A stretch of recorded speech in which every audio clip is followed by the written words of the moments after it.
అందరికీ ఉన్న భయం ఏంటి అంటే క్యాన్సర్ అన్న వర్డ్ అంటే జనరల్ నోషన్ దట్ క్యాన్సర్ వస్తే చనిపోతారు అనేది అబద్ధం. ప్రతి సెల్కి ఒక ఫంక్షన్ ఉంటుంది, దానికి డెఫినెట్గా ఏదో ఒక ట్రిగ్గర్ వస్తూ ఉంటుంది అన్నట్టు. స్మోకింగ్ కావచ్చు, రిపీటెడ్ ట్రిగ్గర్స్ వచ్చిన కొద్దీ ఏమవుతుంది అంటే దానిలో జెనెటిక్ ఆల్టరేషన్ అవుతుంది. కంటిన్యూస్ స్ట్రెస్సర్స్ వచ్చిన కొద్దీ అవి ఏం చేస్తుంది అంటే ఈ రెగ్యులేషన్ని కోల్పోయి either over multiply.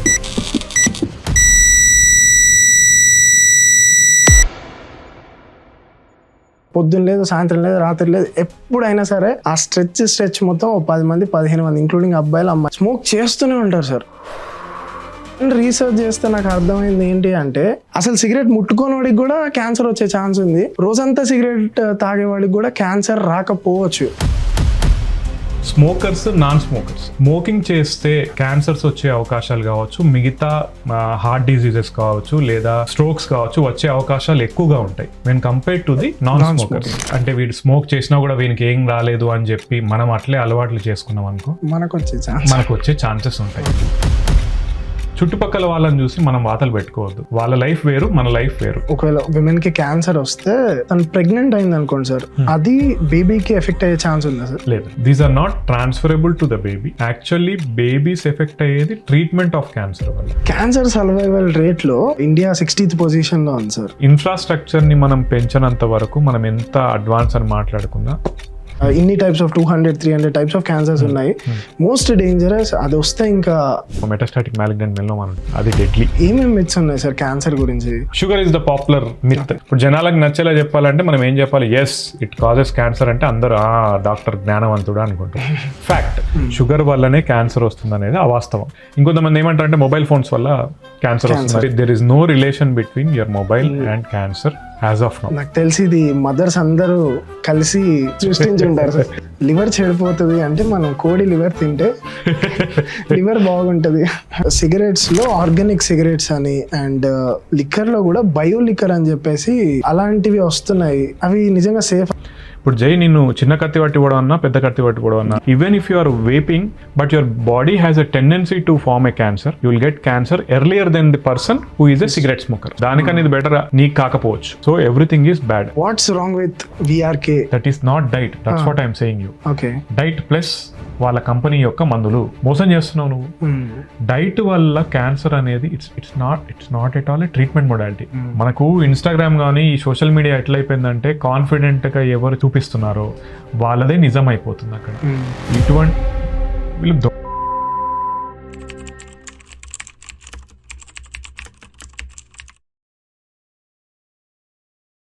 So firstly thank you so much sir, ఇంత బిజీ స్కెడ్యూల్లో కూడా మాకు టైం ఇచ్చినందుకు. ఒక డాక్టర్ లాగా కాకుండా ఒక ఫ్రెండ్లా ఉంది సార్ మీతో వైబ్. చాలా పేషెంట్స్ కూడా చాలా ఈజీగా అర్థం చేసుకునే టర్మినాలజీలో మీరు అంత పెద్ద డేంజర్ క్యాన్సర్ని చాలా సింపుల్ టర్మ్స్లో ఎక్స్ప్లెయిన్ చేస్తున్నారు సార్. ఇప్పుడు మనం మాట్లాడిన 5-minute కాన్వర్జేషన్ కూడా చాలా సింపుల్గా చాలా ఫ్రెండ్లీ మేనర్లో వెళ్ళింది సార్. ఇంకా లేట్ చేయకుండా స్టార్ట్ చేసేద్దాం సార్. సో నేను 4-5 years బ్యాక్ అనుకునేవాడిని సార్, ఈ మాదాపూర్ ఇవన్నీ తిరుగుతూ ఉంటే పెద్ద పెద్ద కార్పొరేట్ ఆఫీసులు అవన్నీ చూడడానికి వెళ్ళినప్పుడు అక్కడక్కడ తిరుగుతున్నప్పుడు కింద ఒక ఫుట్పాత్ ఏరియా దగ్గర మొత్తం అందరు ఎంప్లాయీస్ గుమ్ముగూడి స్మోక్ చేస్తూనే ఉంటారు సార్. నేను అబ్జర్వ్ చేస్తాను, పొద్దున్న లేదు, సాయంత్రం లేదు, రాత్రి లేదు, ఎప్పుడైనా సరే ఆ స్ట్రెచ్ మొత్తం 10 మంది 15 మంది ఇంక్లూడింగ్ అబ్బాయిలు అమ్మాయిలు అయితే నేను షాక్ అయ్యేటోని. అరే వాళ్ళకి ఫర్టిలిటీ ప్రాబ్లమ్స్ ఏమైనా రావచ్చు, ఆ పెట్టె మీద కూడా రాసి ఉంటుంది కదా ఇట్ కాజెస్ క్యాన్సర్ అనేసి. దెన్ రీసెర్చ్ చేస్తే నాకు అర్థమైంది ఏంటి అంటే అసలు సిగరెట్ ముట్టుకోనివాడికి కూడా క్యాన్సర్ వచ్చే ఛాన్స్ ఉంది, రోజంతా సిగరెట్ తాగేవాడికి కూడా క్యాన్సర్ రాకపోవచ్చు. పుట్టబోయే బిడ్డ ఇంకా పుట్టలేదు, గర్భసంచిలో ఉన్న బిడ్డకు కూడా క్యాన్సర్ వచ్చే ఛాన్స్ ఉంది. అసలు ఏంట్రా ఈ క్యాన్సర్ అసలు దీనివల్ల వస్తుంది, దీనివల్ల రాదు, తినే ఫుడ్ వల్ల క్యాన్సర్ వస్తుంది, పెద్ద కాంప్లికేటెడ్ సబ్జెక్ట్ అనిపించింది సార్. సో మీరే చెప్పాలి అసలు వాట్ ఈస్ క్యాన్సర్? సో ఈ వాట్ ఈస్ క్యాన్సర్ అనే కన్నా ముందు మీరు చెప్పిన స్టేట్మెంట్ ఒక కంటిన్యూగా ఒక మాట అనుకుంటాను. ఎందుకంటే ఇప్పుడు నేను మాట్లాడిన యంగర్ జనరేషన్ కావచ్చు, మిగతా వాళ్ళు అన్ని ఇప్పుడు ఐఎమ్ 40. సో యంగర్ జనరేషన్ చాలా మంది అడిగినప్పుడు మీరు వాడే స్టేట్మెంటే వాడతారు, ఏదంటే సిగరెట్ తాగినా తాగకున్నా క్యాన్సర్ వస్తుంది, ఎట్లాగో life is short, let's enjoy it అని చెప్పి. ఇంకొకటి మీరు ఆలోచించండి, ఇప్పుడు చాలామంది ఫాస్ట్గా వెళ్తున్నారు. Someone is driving very fast, someone is driving very slowly. మన వెహికల్ ఏదని అనుకో, యాక్సిడెంట్ అయ్యే ఛాన్స్ ఎవరికి ఎక్కువ ఉంటుంది? స్పీడ్కి వెళ్ళే వాళ్ళకి డెఫినెట్లీ రిస్క్ ఎక్కువ ఉంటుంది, రైట్? అట్లని చెప్పి ఇప్పుడు మీకు you're married right? No. Right. ఇది ఎందుకు అడుగుతున్నానంటే, సి ఒకరు మీరు కొంచెం ఏజ్ పెరిగే కొద్దీ మీకు రెస్పాన్సిబిలిటీస్ పెరిగే కొద్దీ మీ అలవాట్లన్నీ మారుతూ ఉంటాయి అన్నట్టు. అంటే ఏంటి, నాకు తెలిసిన ఫ్రెండ్స్ కావచ్చు, నేను కావచ్చు, నాకు పిల్లలు పుట్టిన తర్వాత నేను డ్రైవ్ చేసే పద్ధతి అవన్నీ మార్చుకున్నా. ఓకేనా, స్లోగా వెళ్తాను, అంటే నా జాగ్రత్తలు నేను ఉంటాను. ఎందుకంటే ఫాస్ట్గా వెళ్తే యాక్సిడెంట్ అయ్యే ఛాన్సెస్ డెఫినెట్లీ ఉంటాయి, ఎక్కువ ఉంటాయి. మనం స్లోగా వెళ్ళినా ఆపోజిట్ రోడ్ ఫాస్ట్గా వచ్చినా కూడా యాక్సిడెంట్ అయ్యే ఛాన్సెస్ ఉంటాయి. దీన్ని మనం స్మోకింగ్ చూసుకుంటే కనుక smokers, non smokers, okay, smoking చేస్తే క్యాన్సర్స్ వచ్చే అవకాశాలు కావచ్చు, మిగతా హార్ట్ డిసీజెస్ కావచ్చు, లేదా స్ట్రోక్స్ కావచ్చు వచ్చే అవకాశాలు ఎక్కువగా ఉంటాయి when compared to the non smokers. మన చుట్టుపక్కల ఉన్న వాళ్ళు ఒకవేళ వాళ్ళతో కంపేర్ చేసుకొని మనం గనక, అంటే వీడు స్మోక్ చేసినా కూడా వీనికి ఏం రాలేదు అని చెప్పి మనం అట్లే అలవాట్లు చేసుకున్నాం అనుకో, మనకు వచ్చే ఛాన్సెస్ ఉంటాయి. ఇది ఏదైనా కూడా రేషియో అన్నట్టు. అంటే మీరు చుట్టుపక్కల వాళ్ళని చూసి మనం వాతలు పెట్టుకోవద్దు. వాళ్ళ లైఫ్ వేరు, మన లైఫ్ వేరు. మన జాగ్రత్తలో మనం ఉండాలి. అంటే నేను ఇంతకుముందు అంటే ఈ మ్యారేజ్ అవన్నీ ఎందుకు అడిగినా అంటే, బాధ్యత ఉన్న వాళ్ళు ఎవరు కూడా ఇటువంటి కంపారిజన్స్ చేసుకోరు. ఓకేనా, సో ఆ రెస్పాన్సిబిలిటీ సెన్స్ వచ్చింది అనుకోండి, మనకి మన జాగ్రత్తలో మనం ఉండాలనే తత్వం వచ్చింది అనుకోండి, అప్పుడు మనం ఏం ఆలోచించాలి, క్యాన్సర్స్ అనేవి డెఫినెట్లీ ఈ స్మోకర్స్కి రిస్క్ ఎక్కువ ఉంటుంది. సో దానికి ఎంత దూరంగా ఉంటే అంత మంచిదనే ఆలోచన పెంచుకోవాలి మనం. నెక్స్ట్ మీరు అడిగింది ఏంటి అసలు, వాట్ ఈస్ క్యాన్సర్ అనే దానికన్నా కూడా, ఇప్పుడు మీరు ఎప్పుడైనా మేము పోస్ట్ గ్రాడ్యుయేషన్ చదువుకునే టైంలో ఎవడో మనం కామ్గా కూర్చొని చదువుకుంటా ఉంటే ఎవడో వస్తాడు, మామ సినిమా పోదామా అంటాడు. ఓకే, పోం. మళ్ళీ కొద్దిసేపు ఇంకెవడన్నా వచ్చిండు, కొత్త సినిమా రిలీజ్ అయిందిరా పోదామా అనడానికి. ఏదో ఒక టైంలో మనం ఇన్ఫ్లుయెన్స్ అయిపోయి మనం చేసే పనిని పక్కన పెట్టి వాడు చేసే పనికి మనకు ఇంట్రెస్టింగ్ అనిపించి మనం దానికోసం వెళ్తాం. సో ఇది ఎందుకు చెప్తున్నా అంటే, ఇట్లనే ఒక ప్రతి సెల్కి ఒక ఫంక్షన్ ఉంటుంది. ఓకే, దానికి డెఫినెట్గా ఏదో ఒక ట్రిగ్గర్ వస్తూ ఉంటుంది అన్నట్టు. ఎనీ కార్స్ అంటే ఇప్పుడు స్మోకింగ్ కావచ్చు, that is one kind of trigger to that cell. Repeated triggers వచ్చిన కొద్దీ ఏమవుతుందంటే దానిలో జెనెటిక్ ఆల్టరేషన్ అవుతుంది. ఆ జెనెటిక్ ఆల్టరేషన్ వల్ల ఆ సెల్స్ ఏమవుతాయంటే ఓవర్ మల్టిప్లికేషన్, ఎక్కువగా మల్టిప్లై అవ్వడం. ఓకేనా, ప్రతి సెల్కి ఏంటంటే ఒక particular number of times multiply అయిపోయిన తర్వాత వాటికి మళ్ళీ ఇంకా ఎక్కువగా మల్టిప్లై అయ్యే ఆప్షన్ ఉండదు. కానీ ఈ సెల్స్ ఏంటి, ఆ రెగ్యులేషన్ని కోల్పోతాయి. కంటిన్యూస్ స్ట్రెస్సర్స్ వచ్చిన కొద్దీ అవి ఏం చేస్తుందంటే ఈ రెగ్యులేషన్ని కోల్పోయి ఐదర్ ఓవర్ మల్టిప్లైయింగ్. ఇంకొకటి ఏంటంటే, ఒక సెల్ కనుక అబ్నార్మల్గా బిహేవ్ చేస్తే దాని మీద కొన్ని రిసెప్టార్స్ వస్తాయి అన్నట్టు. అప్పుడేంటి, మన ఓన్ సోల్జర్స్ లాగా WBCs అంటారు చూసారా, వైట్ బ్లడ్, అవి ఏం చేస్తాయి, ఆ అబ్నార్మల్ సెల్స్ని తినేస్తాయి. ఓకే, చంపేస్తాయి అన్నట్టు. ఈ క్యాన్సర్ సెల్స్ ఏవైతే ఉంటాయో వాటి మీద అంటే ఆ క్యాన్సర్ నార్మల్ WBCs ఏవైతే డిటెక్ట్ చేసేటువంటి రిసెప్టార్స్ ఉంటాయో వాటిని మాస్క్ చేసేసుకుంటాయి, దాక్కుంటాయి. సో ఆల్రెడీ మల్టిప్లై అవుతున్నాయి, చనిపోకుండా వాటిని అవి షీల్డ్ కాపాడుకుంటుంది. సో అట్లా మల్టిప్లికేషన్ అవ్వడం వల్ల యూ కెన్ కాల్ కంటిన్యూస్లీ అట్లా ప్రాసెస్ జరుగుతూ ఉంటుంది. Then they develop into cancer cells. అట్లా గడ్డలు అవ్వడం, ట్యూమర్ లాగా అంటే పెద్ద పెద్ద గడ్డల్లాగా అవ్వడం, నార్మల్ ఫంక్షన్ని ఇన్హిబిట్ చేయడం అట్లా చేస్తూ ఉంటాయి అన్నట్టు. So this is how cancer. మన బాడీ మొత్తంలో సెల్స్ ఉంటాయి సార్, అందుకని చెప్పేసి ఒక్కొక్క సెల్ అంటే ఒక్కొక్క పార్ట్ దగ్గర ఒక్కొక్క different type of cancer form అవుతుంది. సో మీరు అసలు టాప్ నుంచి బాటమ్ వరకు ఇక్కడ ఏం క్యాన్సర్ రావచ్చు, బ్రెయిన్ కానివ్వండి, ఇక్కడ ఏం క్యాన్సర్ రావచ్చు, అలా ఒకసారి టాప్ నుంచి బాటమ్ వరకు చెప్పగలరా? చెప్పొచ్చు. కాకపోతే బేసిక్ మనకేంటంటే ట్యూమర్స్ డిఫరెంట్ అయినా కూడా, డిఫరెంట్ భాగాల్లో వచ్చినా కూడా మనకి హిస్టాలజీ అంటారు. అంటే మనం పీస్ తీసుకొని మన మైక్రోస్కోప్లో చూసారని చెప్తారు చూసారా, హిస్టాలజీ ప్రకారం చూస్తే బ్రాడ్గా ఆల్మోస్ట్ కొన్ని సిమిలారిటీస్ ఉండొచ్చు. అంటే ఫర్ ఎగ్జాంపుల్ ఇక్కడ వచ్చే క్యాన్సర్కి హిస్టోపెథాలజీ అంటే పీస్ తీసి చూస్తే కనుక అవి రెండు స్క్వామస్ సెల్ కార్సినోమా కానీ అడినో కార్సినోమా అని కొన్ని టైప్స్ ఉంటాయి అన్నట్టు. సో అవి సేమే ఉండొచ్చు. అర్థమైందని అన్నది అంటే డిఫరెంట్ భాగాల్లో వచ్చినంత మాత్రాన they may not behave differently. Same cancer, same type of cancer can occur in different body parts. దాన్ని బట్టి సిమ్టమ్స్ డిఫర్ అవుతా ఉంటాయి. ఫర్ ఎగ్జాంపుల్ ఇప్పుడు బ్రెయిన్ లో తీసుకుంటే కనుక గ్లయోమాస్ అంటారు, వాటిలో గ్రేడ్స్ ఉంటాయి అన్నట్టు. ఆ గ్రేడ్ బట్టి అంటే మిగతా శరీరంలో మనం స్టేజ్ 1, 2, 3, 4 ఎట్లయితే అంటామో ఆ స్టేజెస్ కూడా ఎట్లా అంటే సివియారిటీని డిపిక్ట్ చేయడానికి. అట్లనే బ్రెయిన్లో ఏంటంటే గ్రేడ్స్ అంటారు అన్నట్టు, గ్రేడ్ 1, 2, 3, 4.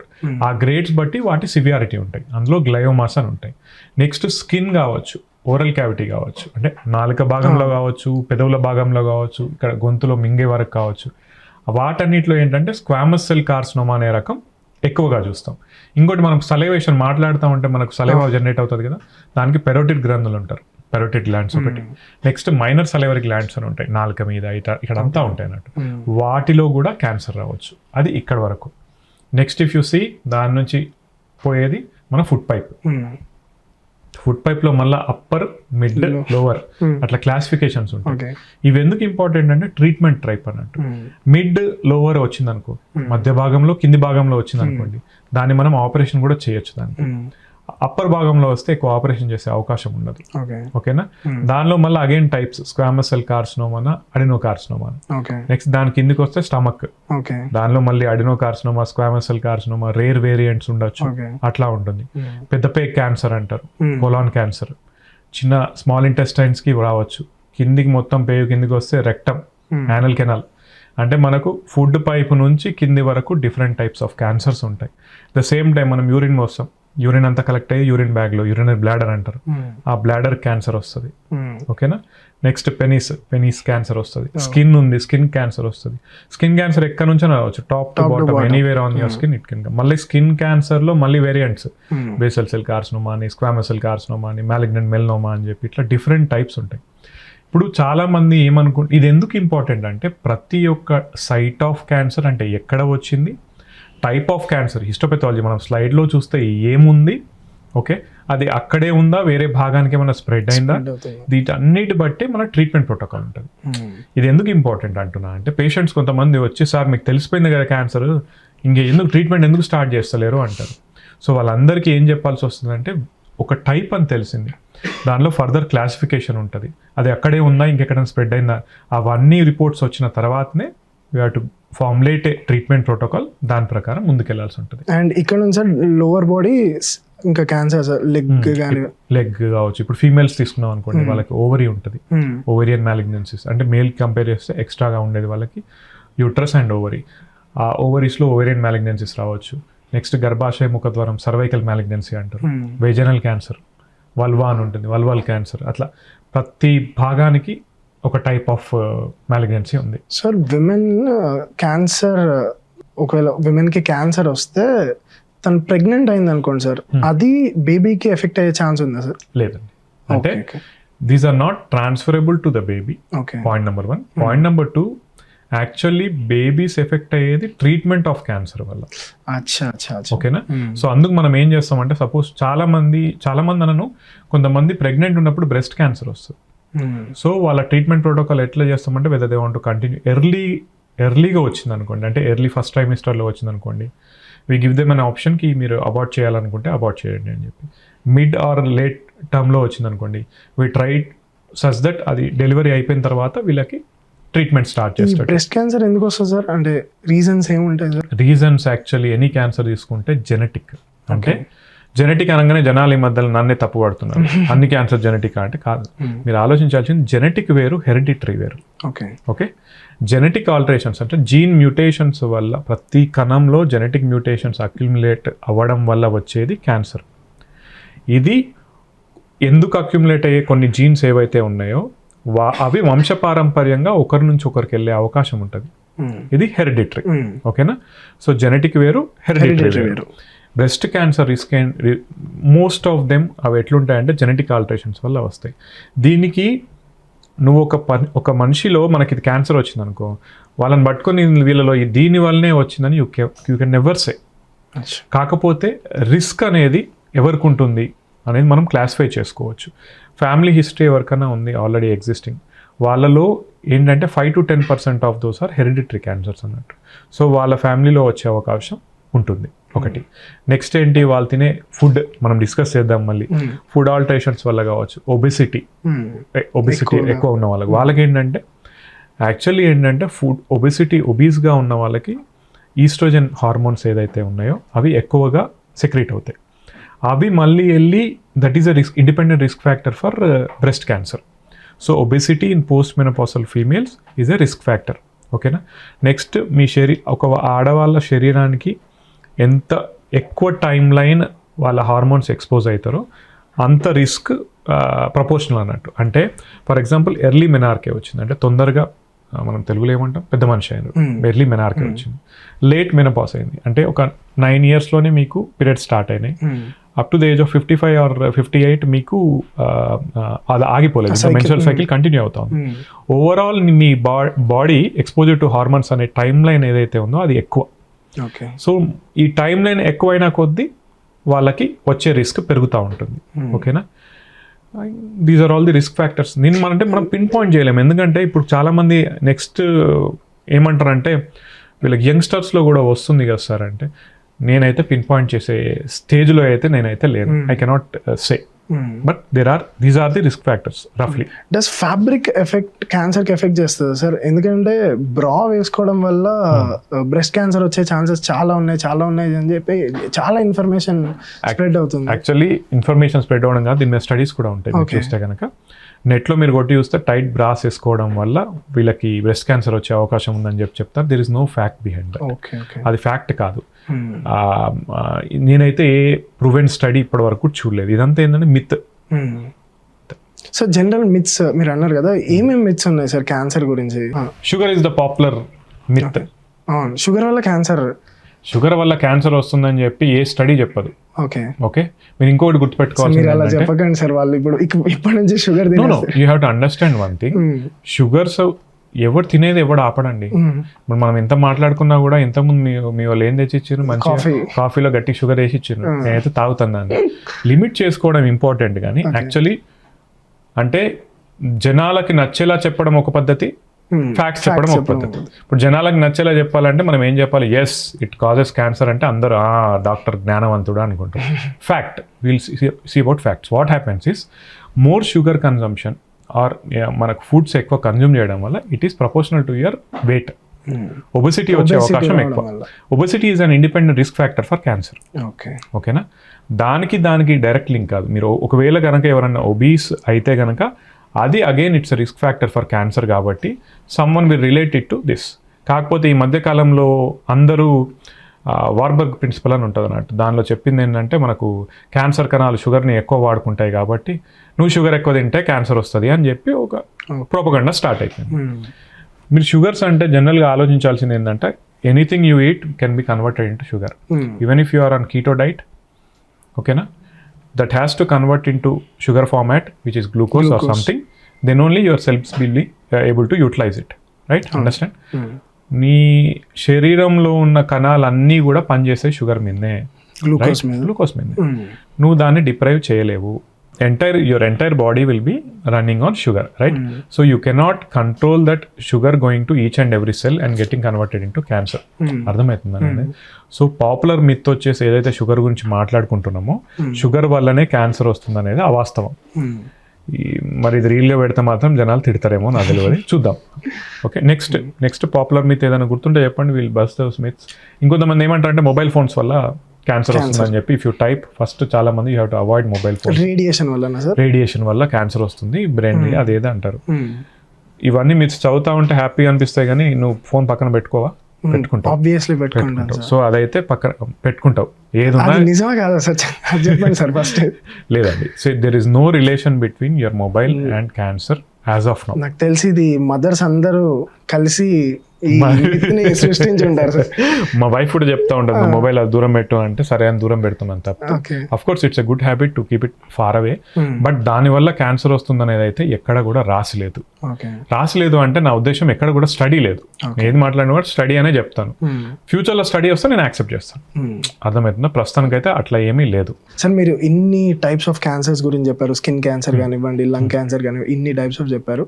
అప్రాక్సిమేట్ ఎంత కాస్ట్ అవుతుంది సార్ ట్రీట్మెంట్ చేయించుకోవాలి అన్నా, లేకపోతే గవర్నమెంట్ ఫెసిలిటీస్, గవర్నమెంట్ హాస్పిటల్స్ ఏమైనా ఉన్నాయా, బెస్ట్ హాస్పిటల్స్?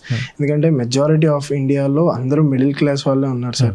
సో వాళ్ళకి అసలు నాలెడ్జ్ కూడా లేదు, అవేర్నెస్ కూడా లేదు. ఏ ఫుడ్ తినాలి, ఏం తీసుకోవాలి, ఏమేం చేసుకోవాలి అన్నది ఎవరికీ అవేర్నెస్ లేదు. సో మెజారిటీ వాళ్ళకే ఎక్కువగా క్యాన్సర్స్ వచ్చే ఛాన్సెస్ ఉన్నాయి.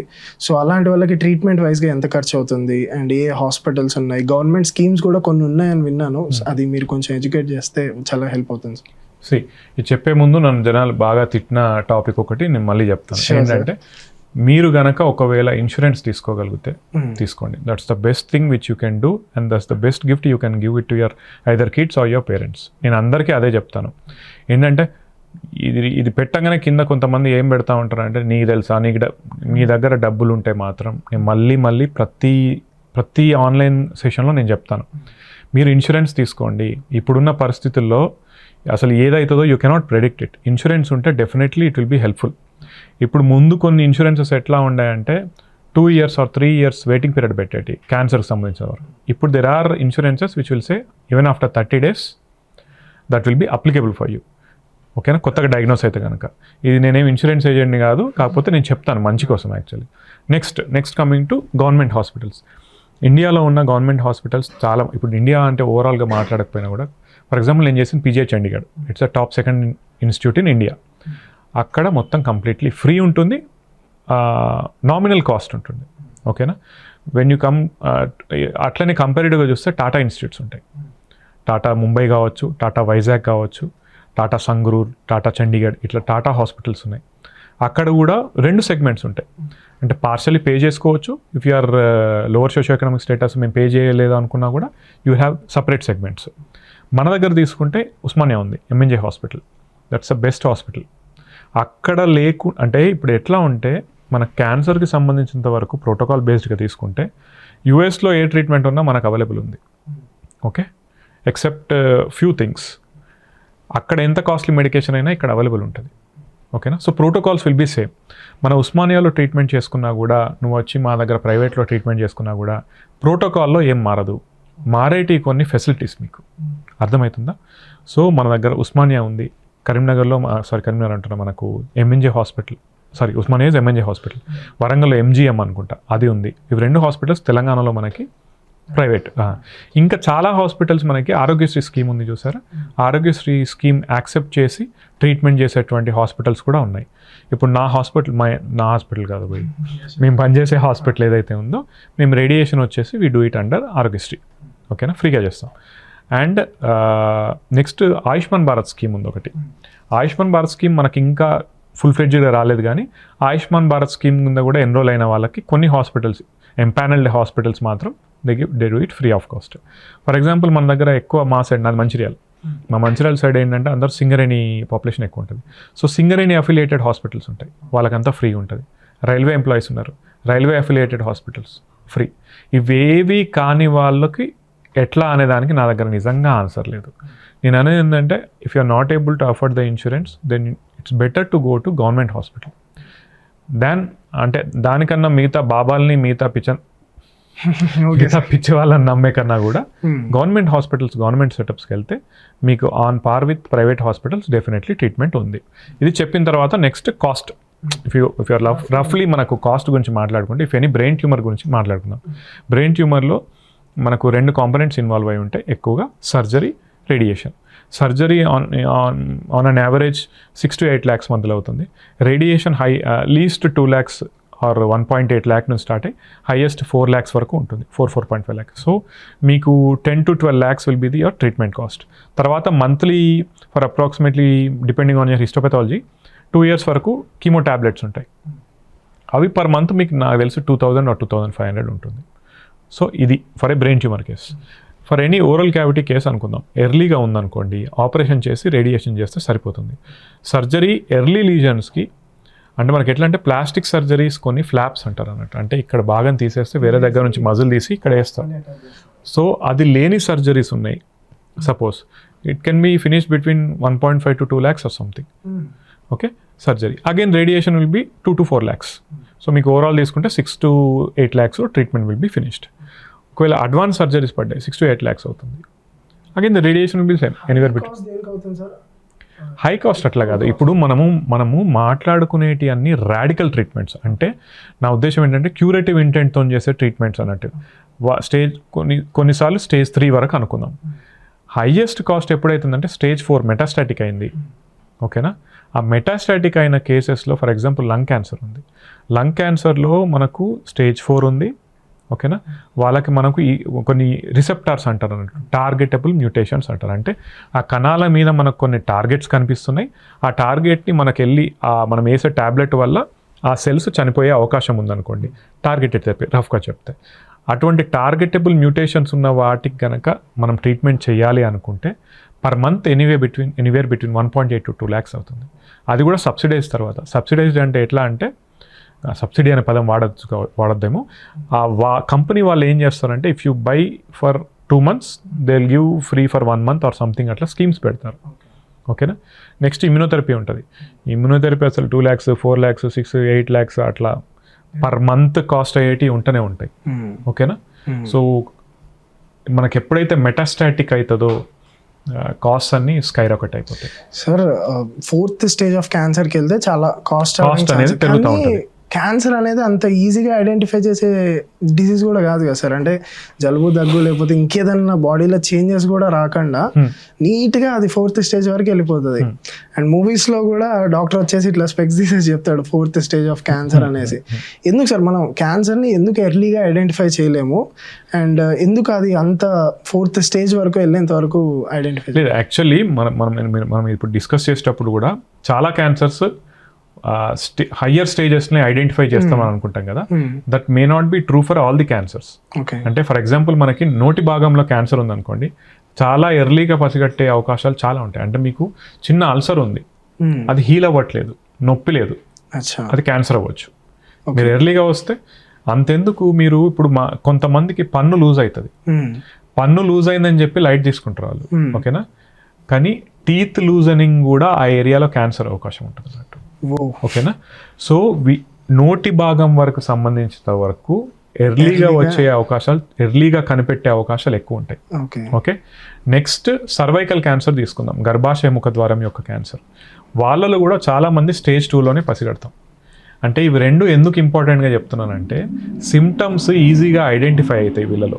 ఓకేనా. అంటే నీకు ఇక్కడేమో కనిపిస్తుంది గర్భాశయ ముఖద్వారం, సర్వికల్ క్యాన్సర్లో ఏంటి వైట్ డిశ్చార్జ్ అవ్వడం కానీ బ్లీడింగ్ అవ్వడం కానీ బయటికి కనిపిస్తుంది. సో ఈ బయటికి, లేదా రెక్టల్ క్యాన్సర్ ఉందనుకోండి, వాళ్ళకు లెటిన్లో బ్లీడింగ్ వస్తూ ఉంటుంది. సో మీకు ఎక్స్టర్నల్గా ఐడెంటిఫై చేసేటువంటి అవకాశం ఉన్న క్యాన్సర్స్ ఏవైతే, అంటే ఆ సిమ్టమ్స్ వల్ల మీరు ఐడెంటిఫై చేయగలిగితే ఎర్లీగా పసిగడతారు. బ్రెయిన్ ట్యూమర్ ఉంది సపోజ్, హెడేక్ వస్తుంది, నీకు నార్మల్గా హెడేక్ వస్తుంది, at the same time cancer symptom లాగా కూడా హెడేక్ ఉండొచ్చు. క్యాన్సర్ సిమ్టమ్ లా హెడేక్, ఇది ఎందుకంటే you cannot differentiate. How will you differentiate అంటే, ఇప్పుడు మీకు ఆఫీస్లో స్ట్రెస్ ఉంది సపోజ్, నాకు కూడా అప్పుడప్పుడు హెడేక్ వస్తుంది, 2 days తర్వాత తగ్గిపోతుంది, అర్థమవుతుంది. కానీ రీజన్లెస్గా ఒక symptom 2 weeks or 3 weeks persist అవుతుంది, you have to get it checked. Okay. నేను ఏమంటానంటే, ఓవర్ డయాగ్నోసిస్ అంటే ఓవర్గా investigation is better than ignoring it if you have money. Of course మళ్ళీ అంటే ఎందుకు ఇంత చెప్పాల్సి వస్తుందంటే అందరికి పైసలు ఉంటాయి. సో నేను అనేది ఏంటంటే, any symptom which is persisting and మీరు దానికి రీజన్ తెలుసుకోలేకపోతున్నారు, తగ్గట్లేదు, గెట్ ఇట్ చెక్డ్. ఓకేనా. మీరు ఇంతకుముందు చాలా ప్రోగ్రెస్ అయ్యి, అంటే ఎక్కువ శాతం స్టేజ్ 3 ఆర్ స్టేజ్ 4లో తెలిసే క్యాన్సర్ ఏంటంటే లంగ్ క్యాన్సర్. ఓకే. చాలా మందికి అది స్ప్రెడ్ అయిన తర్వాతనే తెలుస్తుంది. ఓకేనా. ఎందుకంటే ఆ సిమ్టమ్స్ మనకి వచ్చే వరకు, అంటే ఆల్రెడీ అది స్ప్రెడ్ అయిన తర్వాతే మనకు అవగాహన వస్తుంది అన్నట్టు. ఓకేనా. మీకు షార్ట్నెస్ ఆఫ్ బ్రెత్ వస్తుంది, అంటే శ్వాస తీసుకోవడంలో ఇబ్బంది వస్తుంది, లేదా కంటిన్యూస్ దగ్గు వస్తుంది. మనం ఏం చేస్తామంటే, కొంచెం దగ్గు వస్తే కొన్ని రోజులు ఇగ్నోర్ చేసే అవకాశం ఎక్కువ ఉంటుంది అన్నట్టు. సో అది ఇగ్నోర్ చేసి మనం పసిగట్టే టైంకి అది స్ప్రెడ్ అయిపోయి ఉంటుంది. ఓకేనా. సో ఇవన్నీ డిస్కస్ చేసేటప్పుడు ఇంపార్టెంట్ పాయింట్ ఏంటంటే స్క్రీనింగ్. ఒకవేళ క్యాన్సర్ని ముందే పసిగట్టేందుకు ఏమన్నా టెస్ట్ ఉన్నాయా? ఎస్. బట్ అన్ని క్యాన్సర్స్కి లేవు, కొన్ని క్యాన్సర్స్ మాత్రం ఉన్నాయి, and these are to be followed by everyone. For example, ఇంతకుముందు మనం బ్రెస్ట్ క్యాన్సర్ గురించి మాట్లాడుకున్నాం కదా, ప్రతి 40 సంవత్సరాలు దాటిన మహిళ మ్యామోగ్రఫీ అని ఒకటి ఉంటుంది. If possible yearly once, okay. If not possible at least 2 years ఒకసారి అయినా కూడా చేసుకోవాలి. అది నేను చూసిన దానిలో 0.8 అంటే 1 centimeter కంటే తక్కువ ఉన్న క్యాన్సర్ మ్యామోగ్రఫీ ద్వారా కనుక్కున్నాం. ఓకేనా. Early the diagnosis, better the treatment, అంతే కదా. ఎందుకంటే ఎర్లీ స్టేజ్లో మనం కనుక్కుంటాం, ట్రీట్మెంట్ అనేది బెటర్గా ఉంటుంది. రైట్. నెక్స్ట్ ప్యాప్స్మియర్ అని ఉంటుంది, హెచ్పివి టెస్టింగ్ అని ఉంటుంది. అది అట్లీస్ట్ ఓన్లీ ప్యాప్స్మియర్ అయితే 3 yearly, 2 టెస్ట్లు చేస్తే కనుక 5 years ఒకసారి చేసుకుంటే సరిపోతుంది. ఓకేనా. ఇది సర్వైకల్ క్యాన్సర్కి తెలుసుకునేది. నెక్స్ట్ ప్రోస్టేట్కి if anyone above 65 to 70 years ఉన్నారు, పిఎస్ఏ అని ఒక ప్రోస్టేట్ స్పెసిఫిక్ యాంటీజెన్ అని బ్లడ్ టెస్ట్లో తెలుస్తుంది. అది మోస్ట్ ఆఫ్ ద టైమ్స్ ఒక వాల్యూ ఎట్లా అంటే ప్రోస్టేట్ క్యాన్సర్ వల్ల పెరుగుతుంది. సో ఆ టెస్ట్ చేసుకోవడం, అట్లీస్ట్ 10 yearsకి ఒకసారి, 50 years దాటిన వాళ్ళు కొలోనోస్కోపీ అని ఉంటుంది, ఎండోస్కోపీ లాగంటే పైప్ పెట్టినట్టు కింద నుంచి లెటిన్ వెళ్ళే దారి నుంచి పైప్ పెడతారు. అది అట్లీస్ట్ 5 to 10 yearsకి ఒకసారి చేసుకుంటే మనకి పెద్దపై క్యాన్సర్ కానీ అట్లా ఏమైనా ఇబ్బందులు ఉన్నాయని మనం చూసుకోగలం. వీటి ప్రైజెస్ ఎలా ఉంటాయి సార్ బేసిక్గా? మ్యామోగ్రఫీ యూఎస్జీ అంటే మనకు మోస్ట్ అడ్వాన్స్ తీసుకుంటే సంథింగ్ అరౌండ్ 3,500 or 4,000, ఆర్ లీస్ట్ది కూడా ఐఐటి 1,500, 1,200 వచ్చేసే వాళ్ళు కూడా ఉంటారు. పాస్మియర్ అండ్ ఆల్ దిస్ అంటే వీటన్నిటి కూడా కొన్ని హాస్పిటల్స్ ఎట్లా పెడతాయంటే ఒక క్యాన్సర్ స్క్రీనింగ్ ప్యాకేజ్ అని పెడుతుంది అన్నట్టు. దానిలో మీకు anywhere between 5,000 something per annum. And ఇంకోటి కొన్ని ఇన్సూరెన్స్ స్కీమ్స్ ఇవన్నీ ఏం చేస్తారంటే మీకు annually actually health checkup will be A part of that. మీరు అది యూటిలైజ్ చేసుకోవచ్చు. ఇవన్నీ చేసుకుంటే ఏంటంటే మనం ఎర్లీగా డయాగ్నోసిస్ చేసుకోవచ్చు. ఎర్లీ డయాగ్నోసిస్ చేసుకుంటే డెఫినెట్లీ ట్రీట్మెంట్ అనేది బెటర్గా అవుతుంది. సార్ భయం మీరు చెప్తుంటే లైన్గా భయం వేస్తుంది. ఒక డైలాగ్ గుర్తొచ్చింది సార్, భయం అల్సర్ ఉన్నోడిని కూడా చంపేస్తుంది, ఆశ క్యాన్సర్ ఉన్నోడిని కూడా బ్రతికిస్తుంది అని. మీరు పేషెంట్స్కి చెప్పినప్పుడు మీకు క్యాన్సర్ ఉంది, ఈ స్టేజ్లో ఉంది అని, వాళ్ళని మీరు ఎలా మెంటల్గా అంటే ఫస్ట్ అసలు మెంటల్గా కూలిపోతాం కదా సార్. అందరికీ ఉన్న భయం ఏంటి అంటే క్యాన్సర్ అన్న వర్డ్ ఉంటే 6 months, 3 months, ఇంకో 1 year లేదా 2 years, మ్యాక్స్ 3 years. మూవీస్లో అదే బాగా చెప్పి చేశారు, బయట కూడా అదే సర్క్యులేట్ అవుతుంది. సో మీరు వాళ్ళని మెంటల్గా ఎలా ప్రిపేర్ చేస్తారు సార్? అంటే వాళ్ళకి ధైర్యాన్ని ఎలా ఇస్తారు సార్? ఎందుకంటే కొంచెం హెయిర్ ఫాల్ అయినా భయం అవుతుంది కదా సార్ క్యాన్సర్ అంటేనే. వాళ్ళు ఎలా ట్రైన్ చేస్తారు మీరు మెంటల్గా? నేను చెప్పే ముందు ఒక లైన్ యాడ్ చేస్తాను. ఏంటంటే నేను ట్రీట్ చేసిన పేషెంట్ ఎవరైతే 2016 ఉన్నారో ఇప్పటికి షీఈస్ డూయింగ్ వెల్. ఈ స్టేట్మెంట్ ఎందుకు యాడ్ చేస్తున్నానంటే జనరల్ నోషన్ దట్ క్యాన్సర్ వస్తే చనిపోతారు అనేది అబద్ధం. ఇట్ డిపెండ్, మళ్ళీ చెప్తున్నా, it depends on the site of ఎక్కడ వచ్చింది, ఏ స్టేజ్లో ఉంది, ఓకే, దానికి ఎఫెక్టివ్ ట్రీట్మెంట్ మోడాలిటీస్ అవైలబుల్ ఉన్నాయా లేదా అనే దాన్ని బట్టి ఉంటుంది తప్పితే ప్రతి క్యాన్సర్ వచ్చిన పేషెంట్ 3 నుంచి 6 నెలలు లేదా 2 సంవత్సరాలు అట్లా బ్లాంకెట్ స్టేట్మెంట్స్ యూజ్ చేయొద్దు మనం. ఎందుకంటున్నానంటే ప్రతి ఒక్కరు ఏం చేస్తారంటే పక్క వాళ్ళకి కానీ ఎదురు వాళ్ళకి కానీ ఏదైనా క్యాన్సర్ వస్తే వాళ్ళది వీళ్ళది కంపేర్ చేసుకొని వాళ్ళకి వెళ్ళి చనిపోతే మనం చచ్చిపోతాం అనుకుంటారు, వాళ్ళకి వెళ్ళి ఫుల్ బాగుంటే మంచిగా ఉన్నారు మనకేం కాదనుకుంటారు. ఎవ్రీ వన్ ఈస్ డిఫరెంట్, ఓకేనా? సో వాళ్ళకి వచ్చిందే మీకు రావాలని లేదు, అండ్ క్యాన్సర్ వచ్చిన ప్రతి పేషెంట్ చనిపోవాలని లేదు. నెక్స్ట్ మీరు మాట్లాడింది how do you explain the prognosis. This is one of the toughest for me, not only for me, ఏ క్యాన్సర్ స్పెషలిస్ట్కి అయినా కూడా ట్రీట్మెంట్ కన్నా టఫెస్ట్ పార్ట్ ఏంటంటే ఆ ఫ్యామిలీని కావచ్చు, ఆ పేషెంట్ని కావచ్చు కన్విన్స్ చేయడం. నేను యూనివర్సల్ అందరికీ అని కాదు కానీ నేను ఫాలో అయ్యేది చెప్తాను. నేను ఫస్ట్ క్లాసిఫై చేసుకుంటాను ఏంటి, he or she the bread winner అంటే సోల్ ఎర్నింగ్ వాళ్ళ కాదా. ఒకటి, వాళ్ళు ఒకవేళ సోల్ అంటే మనం మాట్లాడితే తెలిసిపోతుంది, అంటే వాళ్ళ మీదనే. అంటే మన ఇండియన్ పాపులేషన్ తీసుకుంటే మోస్ట్ ఆఫ్ ద మేల్ ఉంటారు కాబట్టి ఒకవేళ హస్బెండ్తోని వైఫ్ వస్తే గనక హస్బెండ్కి ప్రతి ఒక్కటి చెప్పేస్తాం వాళ్ళ క్యాన్సర్ వస్తే. అంటే వైఫ్కి వస్తే హస్బెండ్కి వస్తే ఈచ్ అండ్ ఎవ్రీథింగ్ స్టాటిస్టిక్స్ చెప్తాం. ఇంతకుముందు ఇది కూడా యాడ్ చేద్దాం. కొంతమంది మీరు 15 days టైం ఇచ్చారు, 1 month టైం ఇచ్చారు, 3 monthsలో చనిపోతారు, అట్లా ఇయర్ బై డాక్టర్లు. ఓకేనా? మేము ఏం చెప్తామంటే ఒక రేషియో, అంటే వీళ్ళకు ఒకవేళ stage 2 or stage 3 ఈ క్యాన్సర్ వచ్చిన వాళ్ళకి చూసుకుంటే కనుక 5 సంవత్సరాలు బ్రతికే వాళ్ళు 45% ఉన్నారు. నువ్వు 5 సంవత్సరాలు చచ్చిపోతావు అని కాదు, ఛాన్సెస్ ఉన్నాయని చెప్తాం, రేషియో అని చెప్తాం అన్నట్టు. అది ఆ రేషియోస్ అన్ని ప్రాపర్గా ఈ మన బ్రెడ్ విన్నర్ ఉంటే కనుక, ఆ హస్బెండ్ ఉంటే కనుక వాళ్ళకి క్లియర్గా చెప్తాం. ఓకే, నెక్స్ట్ వైఫ్ సెనారియో ఉందనుకోండి, హస్బెండ్ అడుగుతాం హౌ ఈజ్ షీ, తన మెంటాలిటీ ఎట్లా ఉంది అని చెప్పి. చాలా మంది ఏం చెప్తారు, చెప్పొద్దంటారు. అవును సార్, ఎందుకంటే తట్టుకోలేదు. ఎందుకు తట్టుకోదు? ఎందుకు అంటే నీకు ట్రీట్మెంట్ అనేది ఒక్క రోజులో అయిపోయే పని కాదు. క్యాన్సర్ ట్రీట్మెంట్ ఏదో వచ్చినామా, ఆపరేషన్ చేసుకున్నామా, 3 daysలో discharge. It will take some time. ఆ టైంలో నీకు ఏదో ఒక సిమ్టమ్ వస్తుంది, నువ్వు ఎక్కడో ఒకటి చదువుతావు, కీమోథెరపీ వాడనో రేడియేషన్ వాడనో ఏదో ఒకటి చదువుతావు, నీ చుట్టుపక్కల చూస్తావు, వాళ్ళతో మాట్లాడుతావు.